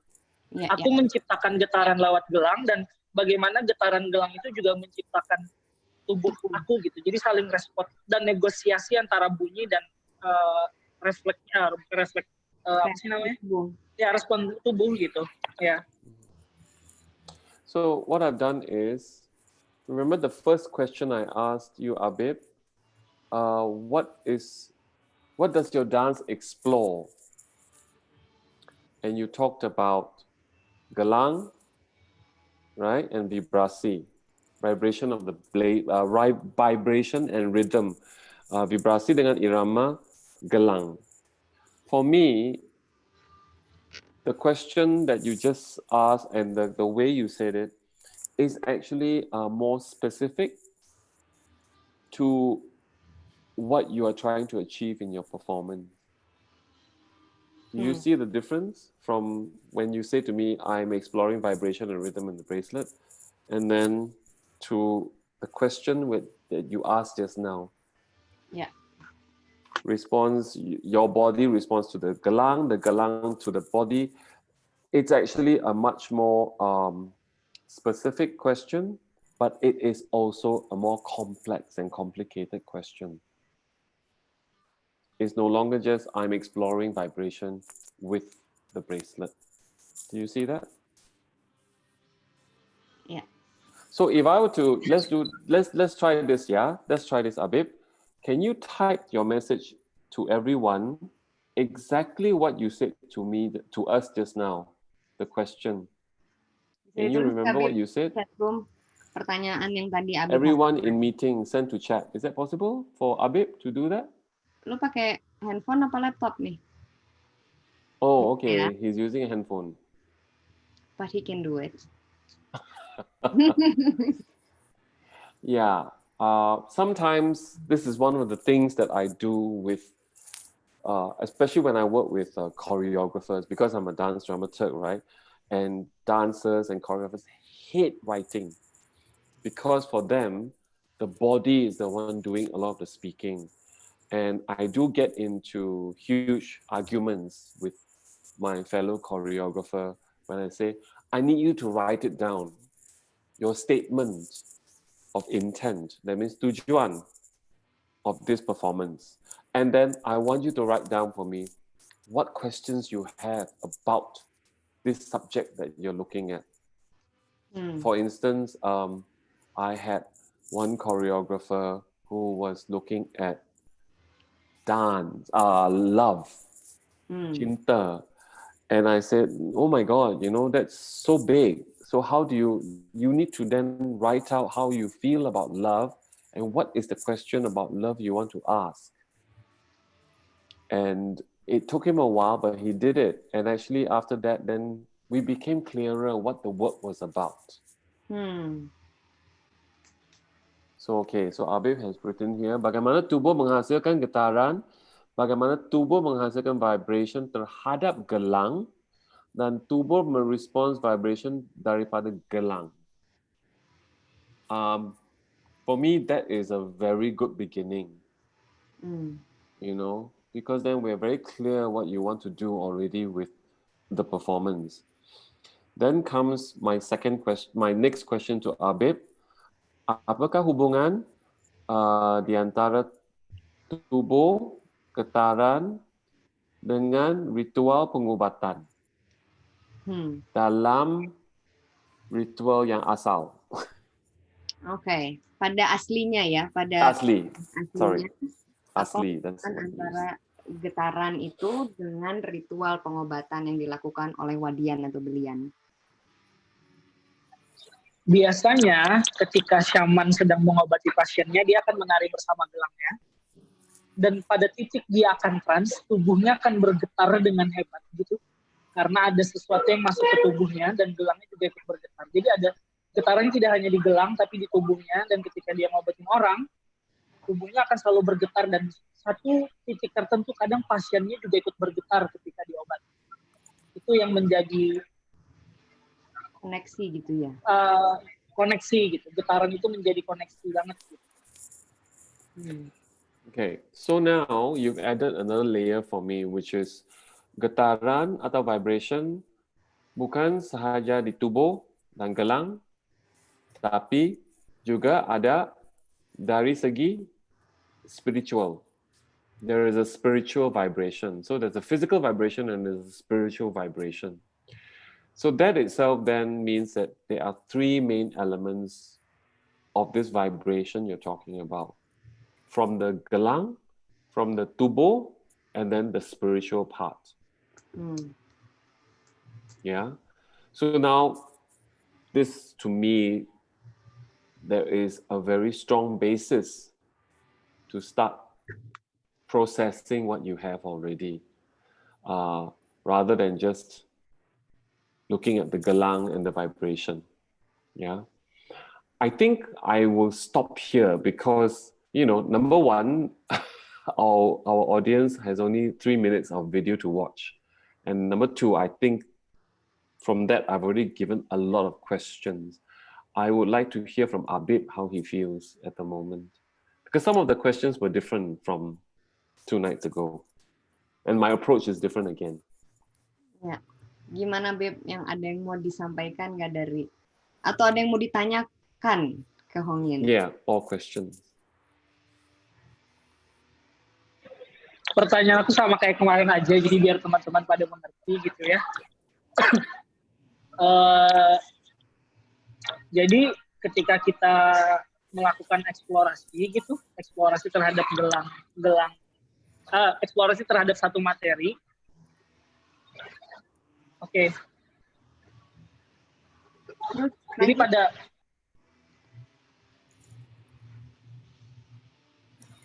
ketika kita melakukan satu eksplorasi gitu, gimana sih cara kita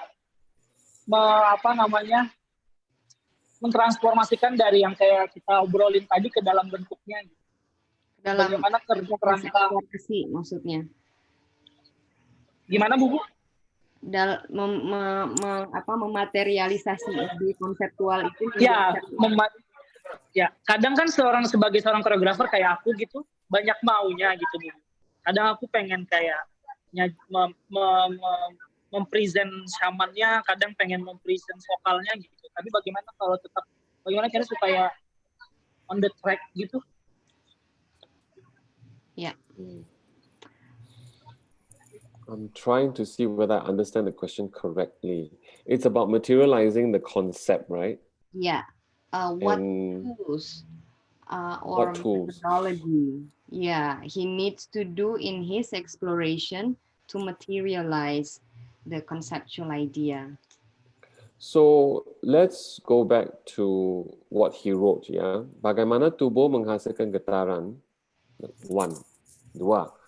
Bagaimana tubuh menghasilkan vibration? Almost the same. Terhadap gelang. And third question, tubuh merespons vibration daripada gelang. These 3 questions can form the basis, asas, untuk latihan workshop already for me. You can do different things during the workshop, your rehearsal workshop, creation process, your workshop process. You just have to be methodical. That means you have to have a method. Contohnya, so let's look at tubuh merespons vibration daripada gelang. And it's the same thing I said to you 2 nights ago.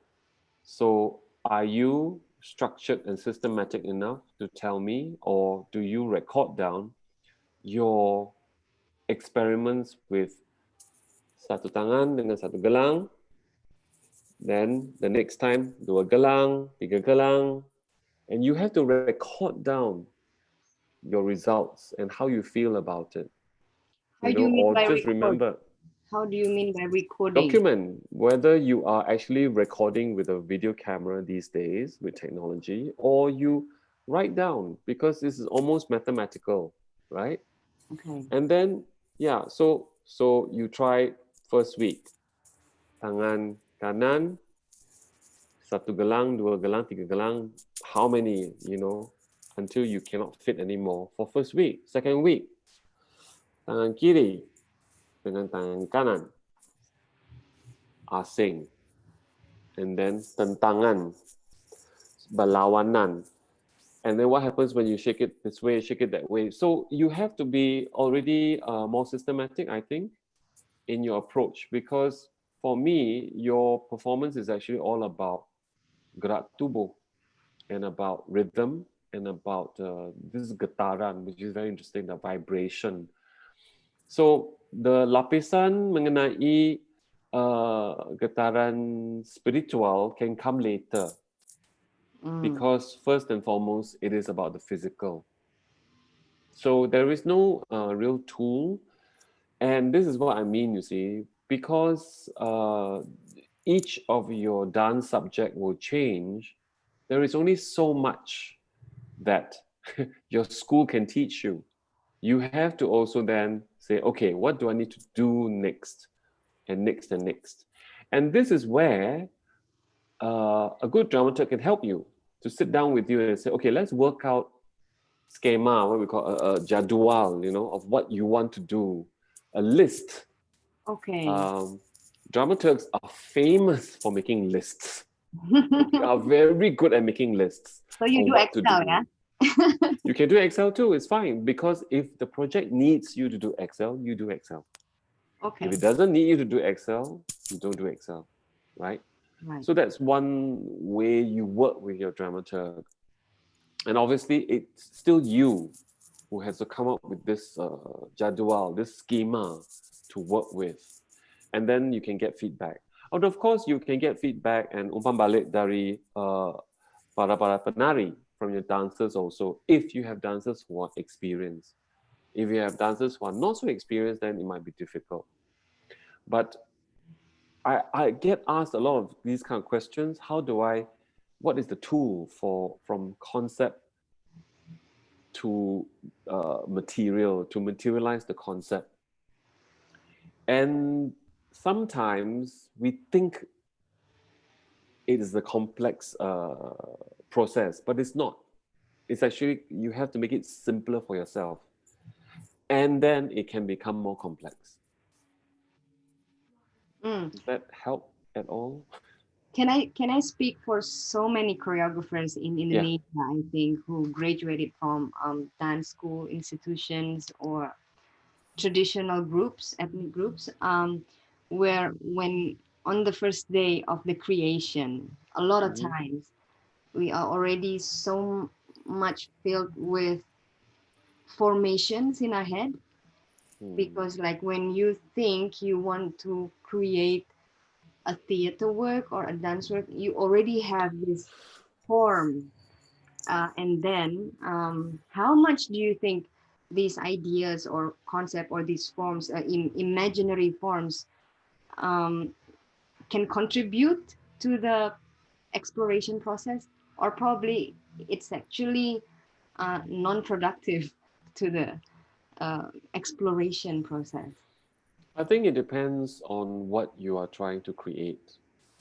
If you are trying to create something that is more traditional or more classical, then of course the formations in your head or what you learn in classical school will help you a lot, right? Yeah. But if you're trying to be more contemporary, then perhaps it will not be very helpful. And sometimes if it's too many things in your head, I always say you have to then cut. You have to take it out, deduct from it first. You have to really start from almost zero, right? And the focus has to be quite clear, and this is something that we especially in Asia with traditional dance, especially dance is always the bigger issue, not even theater, because theater there's always text, right?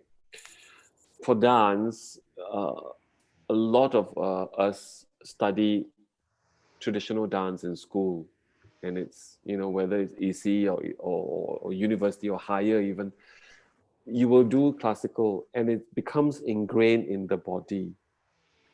And maybe I'm saying this maybe because people will take offense to it, is that the first thing they should do if you want to then create something that is contemporary is to destroy whatever you have in your body first. How do you mean by destroy? That means you have to learn to create shapes, movement, gestures with your own body that is not prescribed by classical work. That means no gestures, nothing that people will see straight away, it's part of something else. You have to create your own physical vocabulary. Oke. Bisa dipahami ya teman-teman. Jadi untuk menghasilkan karya, kalau untuk karya-karya yang lebih klasikal, lebih klasik, mungkin ada banyak juga pakem-pakem yang harus kita perhatikan sehingga Pakem, that's the word, yeah. Ya, sehingga untuk jika kita pada hari pertama itu sudah punya bentukan-bentukan di kepala konseptual atau bahkan komposisi, itu mungkin memang akan membantu. Tapi untuk karya-karya yang lebih kontemporer, baik teater, pertunjukan, new media ataupun tari, formasi-formasi di kepala itu barangkali tidak membantu. Ada baiknya kita mulai dari nol, di mana kita mencoba. Jadi, so we start with our big question, like you just asked Abib to do. Pertanyaannya apa, dan kita mencoba menjawab pertanyaan itu betul-betul dari mula, dari awal gitu, dengan tanpa, jadi kalau kita mungkin penari gitu, tidak menggunakan gerakan-gerakan yang sudah dikenali gitu secara simbolik, menandai bahwa oh itu tari dari mana, tapi memang betul-betul menggunakan kekuatan tubuh kita untuk menciptakan kosa gerak baru, kosakata, vocabulary dari tubuh kita yang bereaksi terhadap pertanyaan kita tersebut. But very quickly, I'm just going to say all this has to do with the basic principle of context. Apakah konteksnya? Okay. You know, like what Abib is trying to do. Yeah. He is a modern dancer who is interested in vibration. And later I find out it's not just vibration. He is interested in that spiritual vibration, a deeper kind of vibration. And how does that connect then to the contemporary world? Because this Balian is a very traditional practice. What does it come, where does it belong in today's world when we are having Zoom meetings, when we are going to see doctors and hospital? But I think he has distilled that it is not the shamanic performance that is important, perhaps it is the vibration. And we talked about frequencies, and this is scientific, right? We all live in a particular frequency that we're comfortable with. Yeah, getaran that is in everyday, all around us is real. It's real. It's not, orang bunyian. It's not ghost or whatever, but it's real. This frequency and this vibration, we're constantly in it. Wi-Fi is a good example. It's real. It's not, a spiritual thing, but it is a vibration. Yeah. It acts on a certain megahertz for it to work. So for me, that's interesting because he's already trying to contemporize what it means, this spiritual healing. And maybe it's not spiritual healing. Maybe it is a vibration healing of some sort of a rhythm in, Scientific. Yeah. Yeah, because there is the term biorhythm. We all have our own biorhythms. So I can already see, there are many ways that he can go actually. Okay, I better keep quiet. Yeah, we have an interesting question from Ninos that we actually spoke already in our previous conversation 2 days ago. Nino saw that the beginning, titik awal tradisi. Namun kemudian Abib keluar dengan pertanyaan yang general gitu ya, karena kembali ke vibrasi. Dan pertanyaannya untuk Abib adalah bagaimana Abib bisa sampai pada plot ini. Dan pertanyaan untuk Hong Ngean adalah to be contemporary, should it always have to be in nowadays context? Abib, you answer first. Ya, Abib kan ceritanya tadinya tradisi. 2 hari yang lalu dia masih tradisi, Nus. Coba cerita dulu, Bib.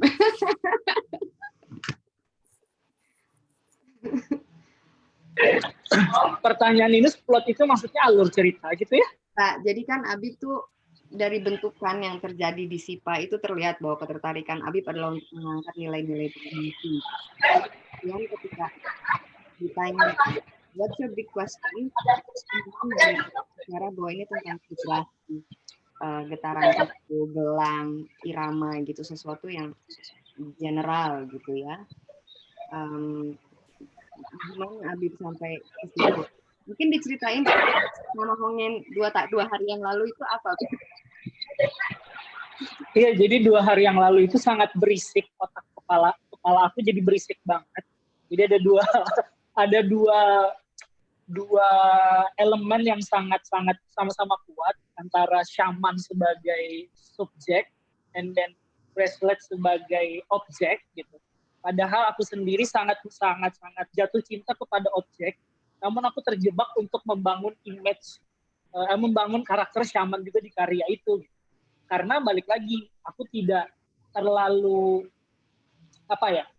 pengetahuannya tidak terlalu dalam tentang bagaimana menstruktur karya secara saintifiknya kemarin dulu bahasanya ya, begitu, sehingga aku memunculkan semuanya pengen dimunculin gitu.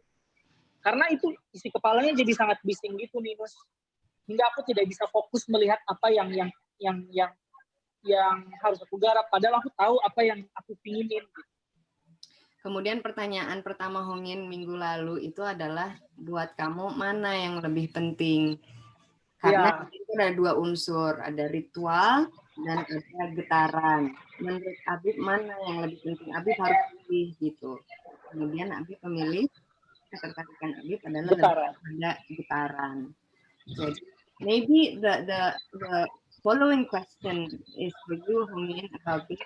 How important is it for us to separate or clarify the elements that we are interested in when we start working with a subject? Because Abib before his kalimatnya lebih panjang ya.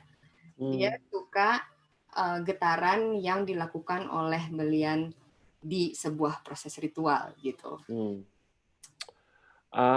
Subject object. That's always a tricky thing, right? It's a bit complicated. If you ask me now, Abib's subject is definitely vibration and rhythm. Actually, your object for me is still, I think, not very clear, because for me, the object should always be the dancer's body. That is your object.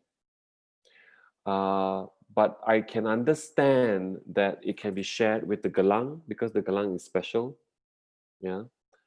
And so there is a bit of trying to understand the object is difficult, but the subject now becomes very clear for me. It is about vibration. It's about rhythm. And I think you can add in the spiritual healing again. And this time, it doesn't need the whole construct of the ritual pengobatan. So my challenge to you, Abib, actually is then you, perhaps, through this dance, you are actually then formulating ritual pengobatan yang kontemporer. Ya, ritual pengobatan kontemporer tanpa shaman. Yes, Kenny. Wouldn't it be again confusing to put in the ritual healing to vibration? Now that we've clarified, we can put it in. But 2 nights ago, he wasn't clear himself. Okay. Because you see, the thing is that we always think that the ritual healing or the healing that is done is because of what the shaman is doing in the ritual. Yeah. But now Abib is questioning that and saying, could it be the vibration that is actually doing the healing? And the shaman is actually doing the vibrating. if that's the case, then the shaman doesn't really have what we call spiritual powers, because then vibration is something that we can learn and we can control and manipulate, like music, right? Yeah, yeah. So then it is, you can call it ritual pengobatan, but it can be, it can be like yoga, it can be some kind of exercise, because that is also a ritual. The word ritual, we always think has to be something that is spiritual, religious. It must be in the temple, or it must, but every day I get up, I drink a glass of water, and then I go and have a cigarette, and then I brush my teeth. That is a ritual. Yeah. The ritual doesn't have to be a sacred ritual.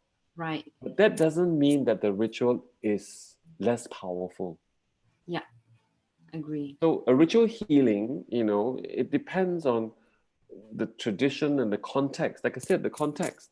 For me, my ritual in the morning is to get up and go to toilet. Next thing you know, I have to prepare for my dog's food, because then I know that I'll have a good day. Or some people have to go for their jog or their yoga. But that means you are trying to stay well. Yeah. Right? But a ritual pengobatan is the same thing. It is to stay well. Yeah, So yeah, you yeah. needed a shaman, but now you don't. Maybe there are other ways. So he's proposing a whole theory, a thesis. Pertanyaan dia ialah, adakah ritual pengobatan yang baru yang bisa dihasilkan dari tarian vibration, or some kind of a dance that's created by the gelang? That could be one. I'm just saying, if I want to really... Yeah, will you as a dramaturg decide the question, or should it become coming from the creator? I think no matter what, the creator has to start the ball rolling. Okay. I will always be the one pushing the creator to say, what kind of questions you have? What do you want to ask? What do you want to say? Yeah. And then maybe after a while, I help the creator to put it into a clear sentence, if you like, right? But he cannot have nothing. It's if she or she says, I have no statement, I have no question, then it's like a choreographer coming to me and saying, I want to do a dance, but I don't know what to do. Yeah.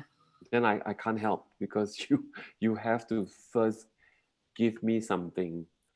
You have to give me something that I can help you to shape. Now, this thing about context, what I just did just now is about context already. Right. It always is about context, whether it's social, cultural, or political. Context doesn't have to be very big. People always think, think of context. You think of the world's, the global situation, or global politics, or it doesn't have to be. Your context, your engagement with the world. Most of the time, artists, whether it's visual arts or performance art, your art creation is about you engaging with the world, how you see the world, right? Yeah. You're presenting something, your own perspective, gambaran secara independen, individu mengenai sekeliling, your environment, your situation. Yeah, I mean, the way, say, Picasso, when he went through the blue period or the cubic period, it's suddenly that's how he sees the world. Yeah. Right? So I think we have to remember that. It doesn't have to be a huge context. It doesn't have to be, I need to talk about the pandemic now. If what has nothing to do with the pandemic, you don't talk about the pandemic. But you can talk about isolation, things like that. But all I'm saying is that context is everything, actually. You have to look at context.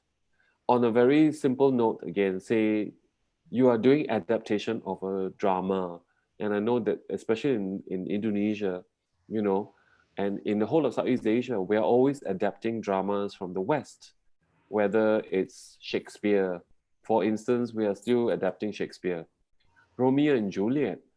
I am not I don't think people in Indonesia will be interested in seeing a Romeo and Juliet that is still dressed like in old England.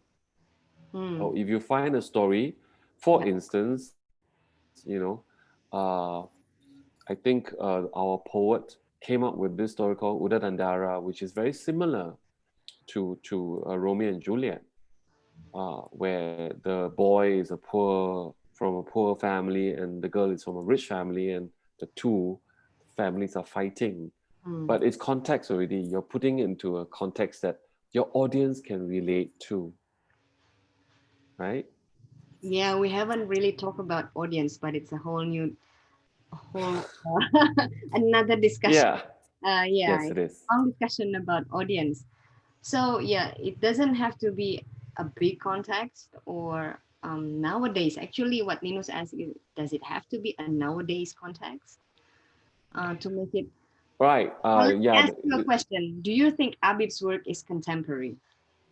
Yes, it is. It's very contemporary because he is looking at, very abstracted ideas about vibrating and looking at the physicality of something that is rooted in a particular cultural practice. But now the practice has been removed. The shaman has been removed. Yeah. But what is left is the gelang. And what you do with the gelang is important, not the shaman, right? For me, that's very contemporary. But even if he chose, if he had chosen the ritual and the shaman as an important element of this work, it still could be contemporary. It could be, but the questions will be different then, right? The approach will be different. The questions, yeah. Sorry, again? It really depends on the question. When you start questioning, then you become contemporary. Can we say that? No, you can't say that because there's a question here by Nino's asking about what if the work is based on tradition and how do we make a good question about something that already exists? Yeah. You always have to ask questions because that is a question already, right?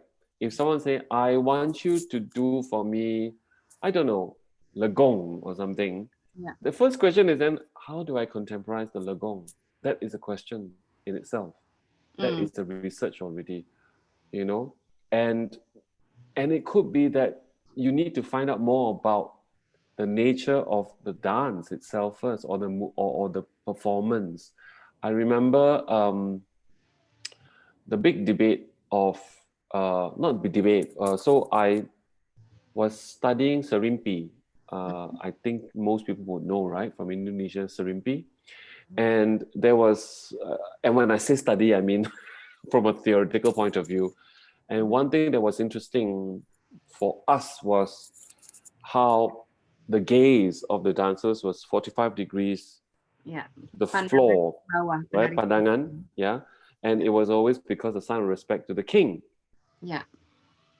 So what happens when you have a modern day Serimpi? Do you still do that?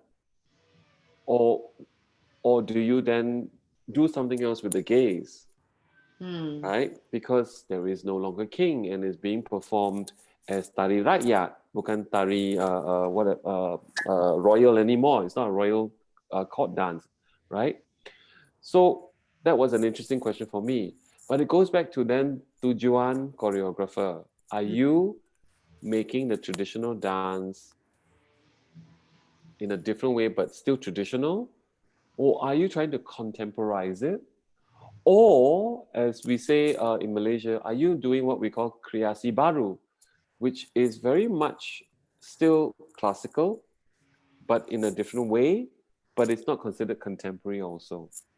So there are all these different ideas, right, of how do you rework a traditional work. For me, what Abib is doing is definitely contemporary because even if you just look at the SIPA performance, he had his dancers in plastic bags, in plastic costumes. That's another question. Anyway. Yeah, but no. I'm just saying, that already is. And it's put on the stage and the audience is not there anymore. So all this is already contemporary elements or modern elements already. Okay.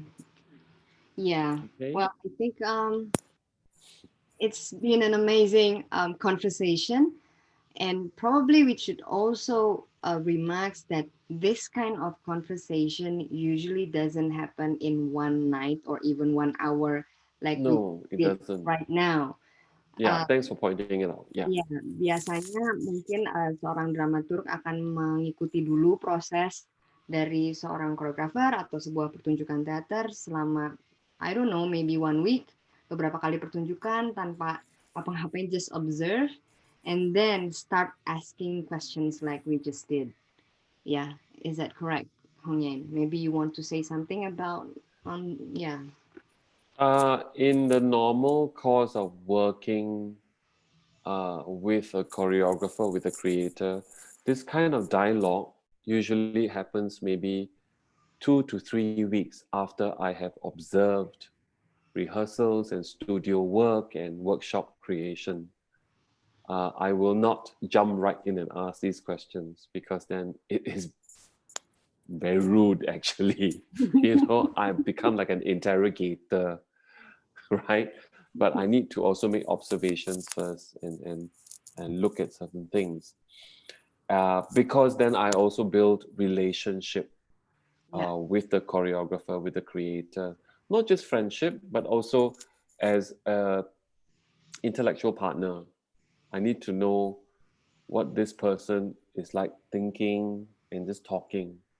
There was a question earlier on about how if the dramaturg is just a writer or another actor, how does the dramaturg then get these ideas, right? The thing is that the ideas come because I am in constant dialogue with the creator. Yeah. And of course, there is the experience, my experience in performance, my experience as what I call a spectator, And yes, I went to do my master's and PhD, and I read a lot. I do believe that to be a good dramaturg, you have to read a lot. I'm not saying that you have to read specifically about dance or theater, but there is a particular topic that you like. I always tell my students, the best theater makers are the people who do sociology, political science, and history. And I'm always very interested in dancers who are interested in geography, biology, and even maths and architect. So I think it's about opening up the mind and reading. You have to be curious. As artists, I always say, some of the best artists I speak to, people who are very good, whether it's from Pak Gunawan to even Hatati, to Boyle, when you talk to them, they are also very curious about the world. They have questions. Kenapa, mengapa, gimana? So these are things that as artists, we have to actually remember that as artists, we are constantly learning. And that's why the dialogue is so important. Someone talked about the dramaturg being like what Paulo Freire was talking about and Augusto Boal was talking about, the critical teacher. I don't think the dramaturg is a critical teacher the way that Boal was advocating. For me, the dramaturg is a critical student or a critical dialogue maker. The dramaturg is someone who must be able to facilitate and must be able to encourage debate without becoming so there's a difference between critical and criticizing, right? Yeah. To critique something and to criticize something. Yeah. We want to be the dramaturg who is critiquing something. Mengkritisi, ya. Bukan Criticize is bad, it doesn't help in building. critique. Kritis. Yeah. Sorry, kritis. Yeah. The function of or rather the main aim of the dramaturg and the creator is always what we call in English, it's dialogic. It flows two ways. Yeah. From dramaturg to creator, creator to dramaturg. Bagaimana dramaturg merumuskan pertanyaan-pertanyaan mengenai penonton dan menonton?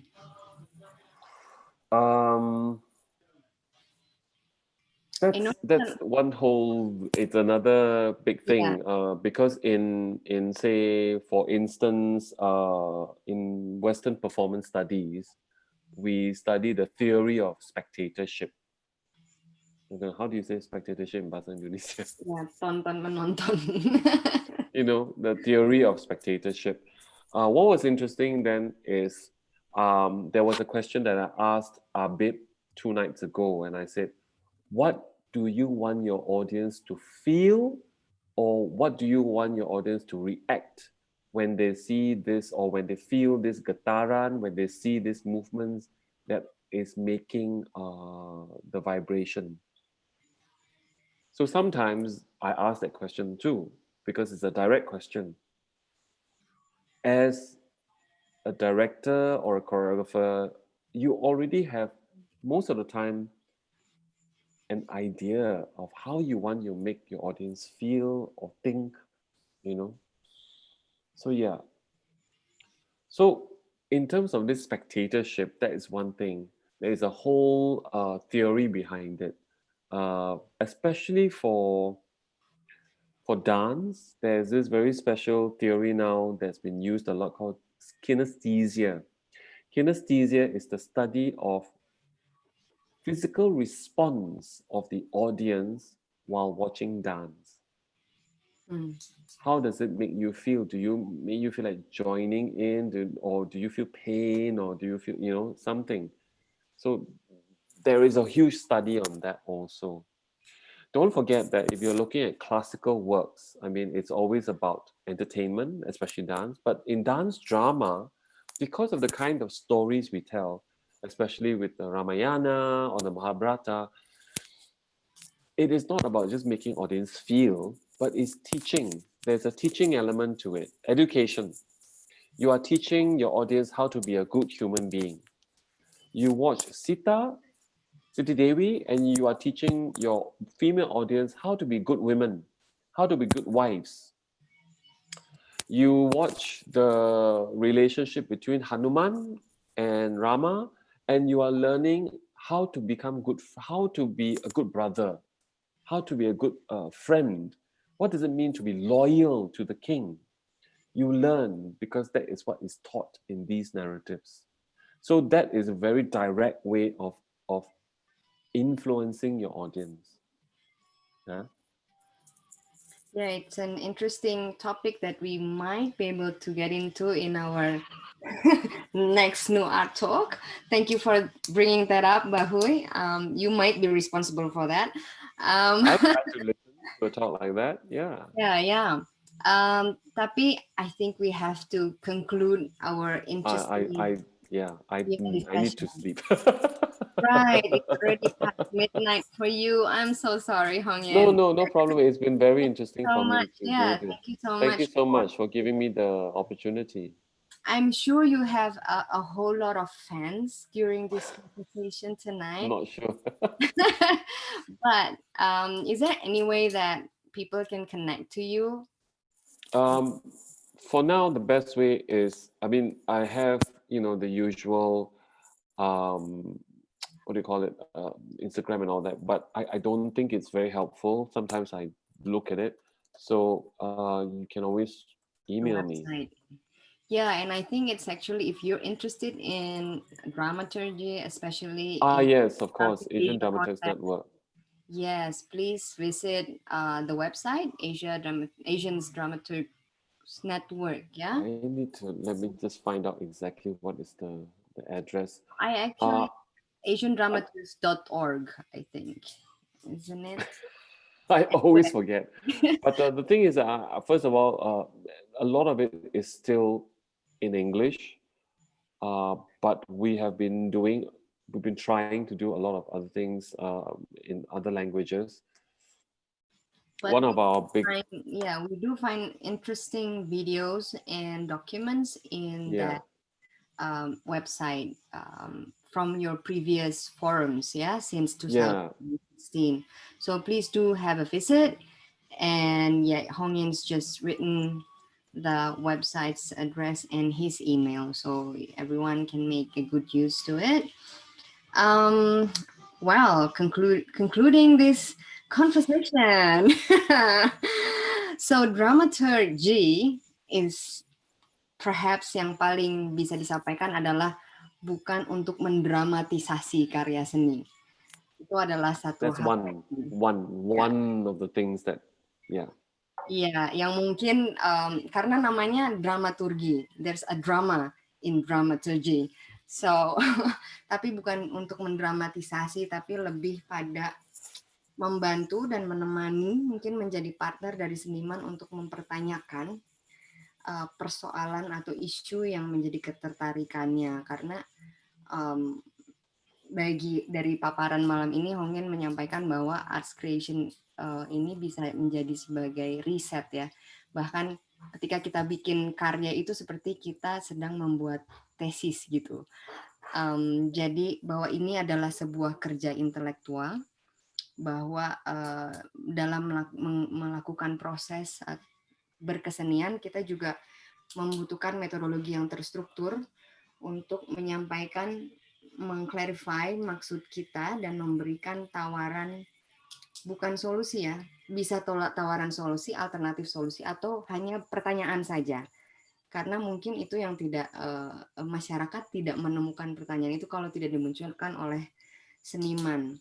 Dan salah satu Kenny, can I just interrupt very quickly?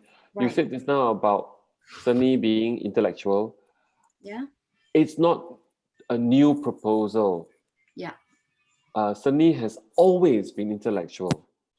Right. Even Ramayana, it is intellectual because there is a lot of intelligence that goes into the making of the work.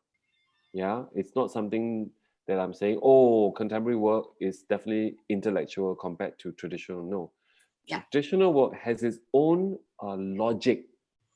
Right. It is a local logic that is just as intellectual. Please do not forget that. Yeah, I always need to emphasize that, because the divide between contemporary and traditional is that people always think, oh yeah, contemporary work is intellectual. No, classical work is just as intellectual, but in a different way, different context. Sorry, please go on. It's a really good highlight. Dan juga melalui riset, eksplorasi, juga debat dan pertanyaan-pertanyaan muncul dalam penciptaan baru ini, sebenarnya baru bisa berjalan ketika seniman itu bisa memiliki pemikiran yang jelas atau clear, dan disitulah peranan dramaturg, seorang dramaturg, untuk membantu seniman untuk clarifying his ideas dan membantu secara menstrukturkan proses penciptaannya. Jadi kembali lagi pada pertanyaan yang mungkin kita harus pikirkan malam ini, bagaimana jika ternyata penciptaan seni adalah tentang membuat pertanyaan. Dan silakan kita pikirkan pertanyaan kita masing-masing untuk malam ini, dan untuk itu saya ucapkan terima kasih banyak sekali buat teman-teman yang sudah hadir malam hari ini. Untuk Hong Ngean especially, I hope you have a good rest after this show. I really enjoyed this. Thank you very much, Kenny, and thank you very much, Abib, for allowing me to do what I did. Thank you, Hong Ngean. Yeah, I hope you have an interesting journey after the conversation. Not everyone has the opportunity to speak with Hong Ngean like this. I hope you make a good visit. Okay, again, we're not doctors. We're not here to fix You're anything. not doctors. Baik teman-teman, terima kasih banyak. Saya kembalikan ke Agni sebagai host di acara ini. Selamat malam. Selamat malam, Bubu. Terima kasih banyak, Hong Ngean, Abib, semuanya teman-teman di sini. Menarik sekali pembicaraan atau diskusi NuArt Talk malam hari ini. Mohon teman-teman bisa menyalakan videonya. Kita akan melakukan proses dokumentasi yang akan dipimpin oleh Ardiles. Silakan Ardiles. Halo teman-teman, boleh dinyalakan videonya karena mau di screenshot. Sebagai dokumentasi ya. Iya. Ibu nyalain Bu Anya.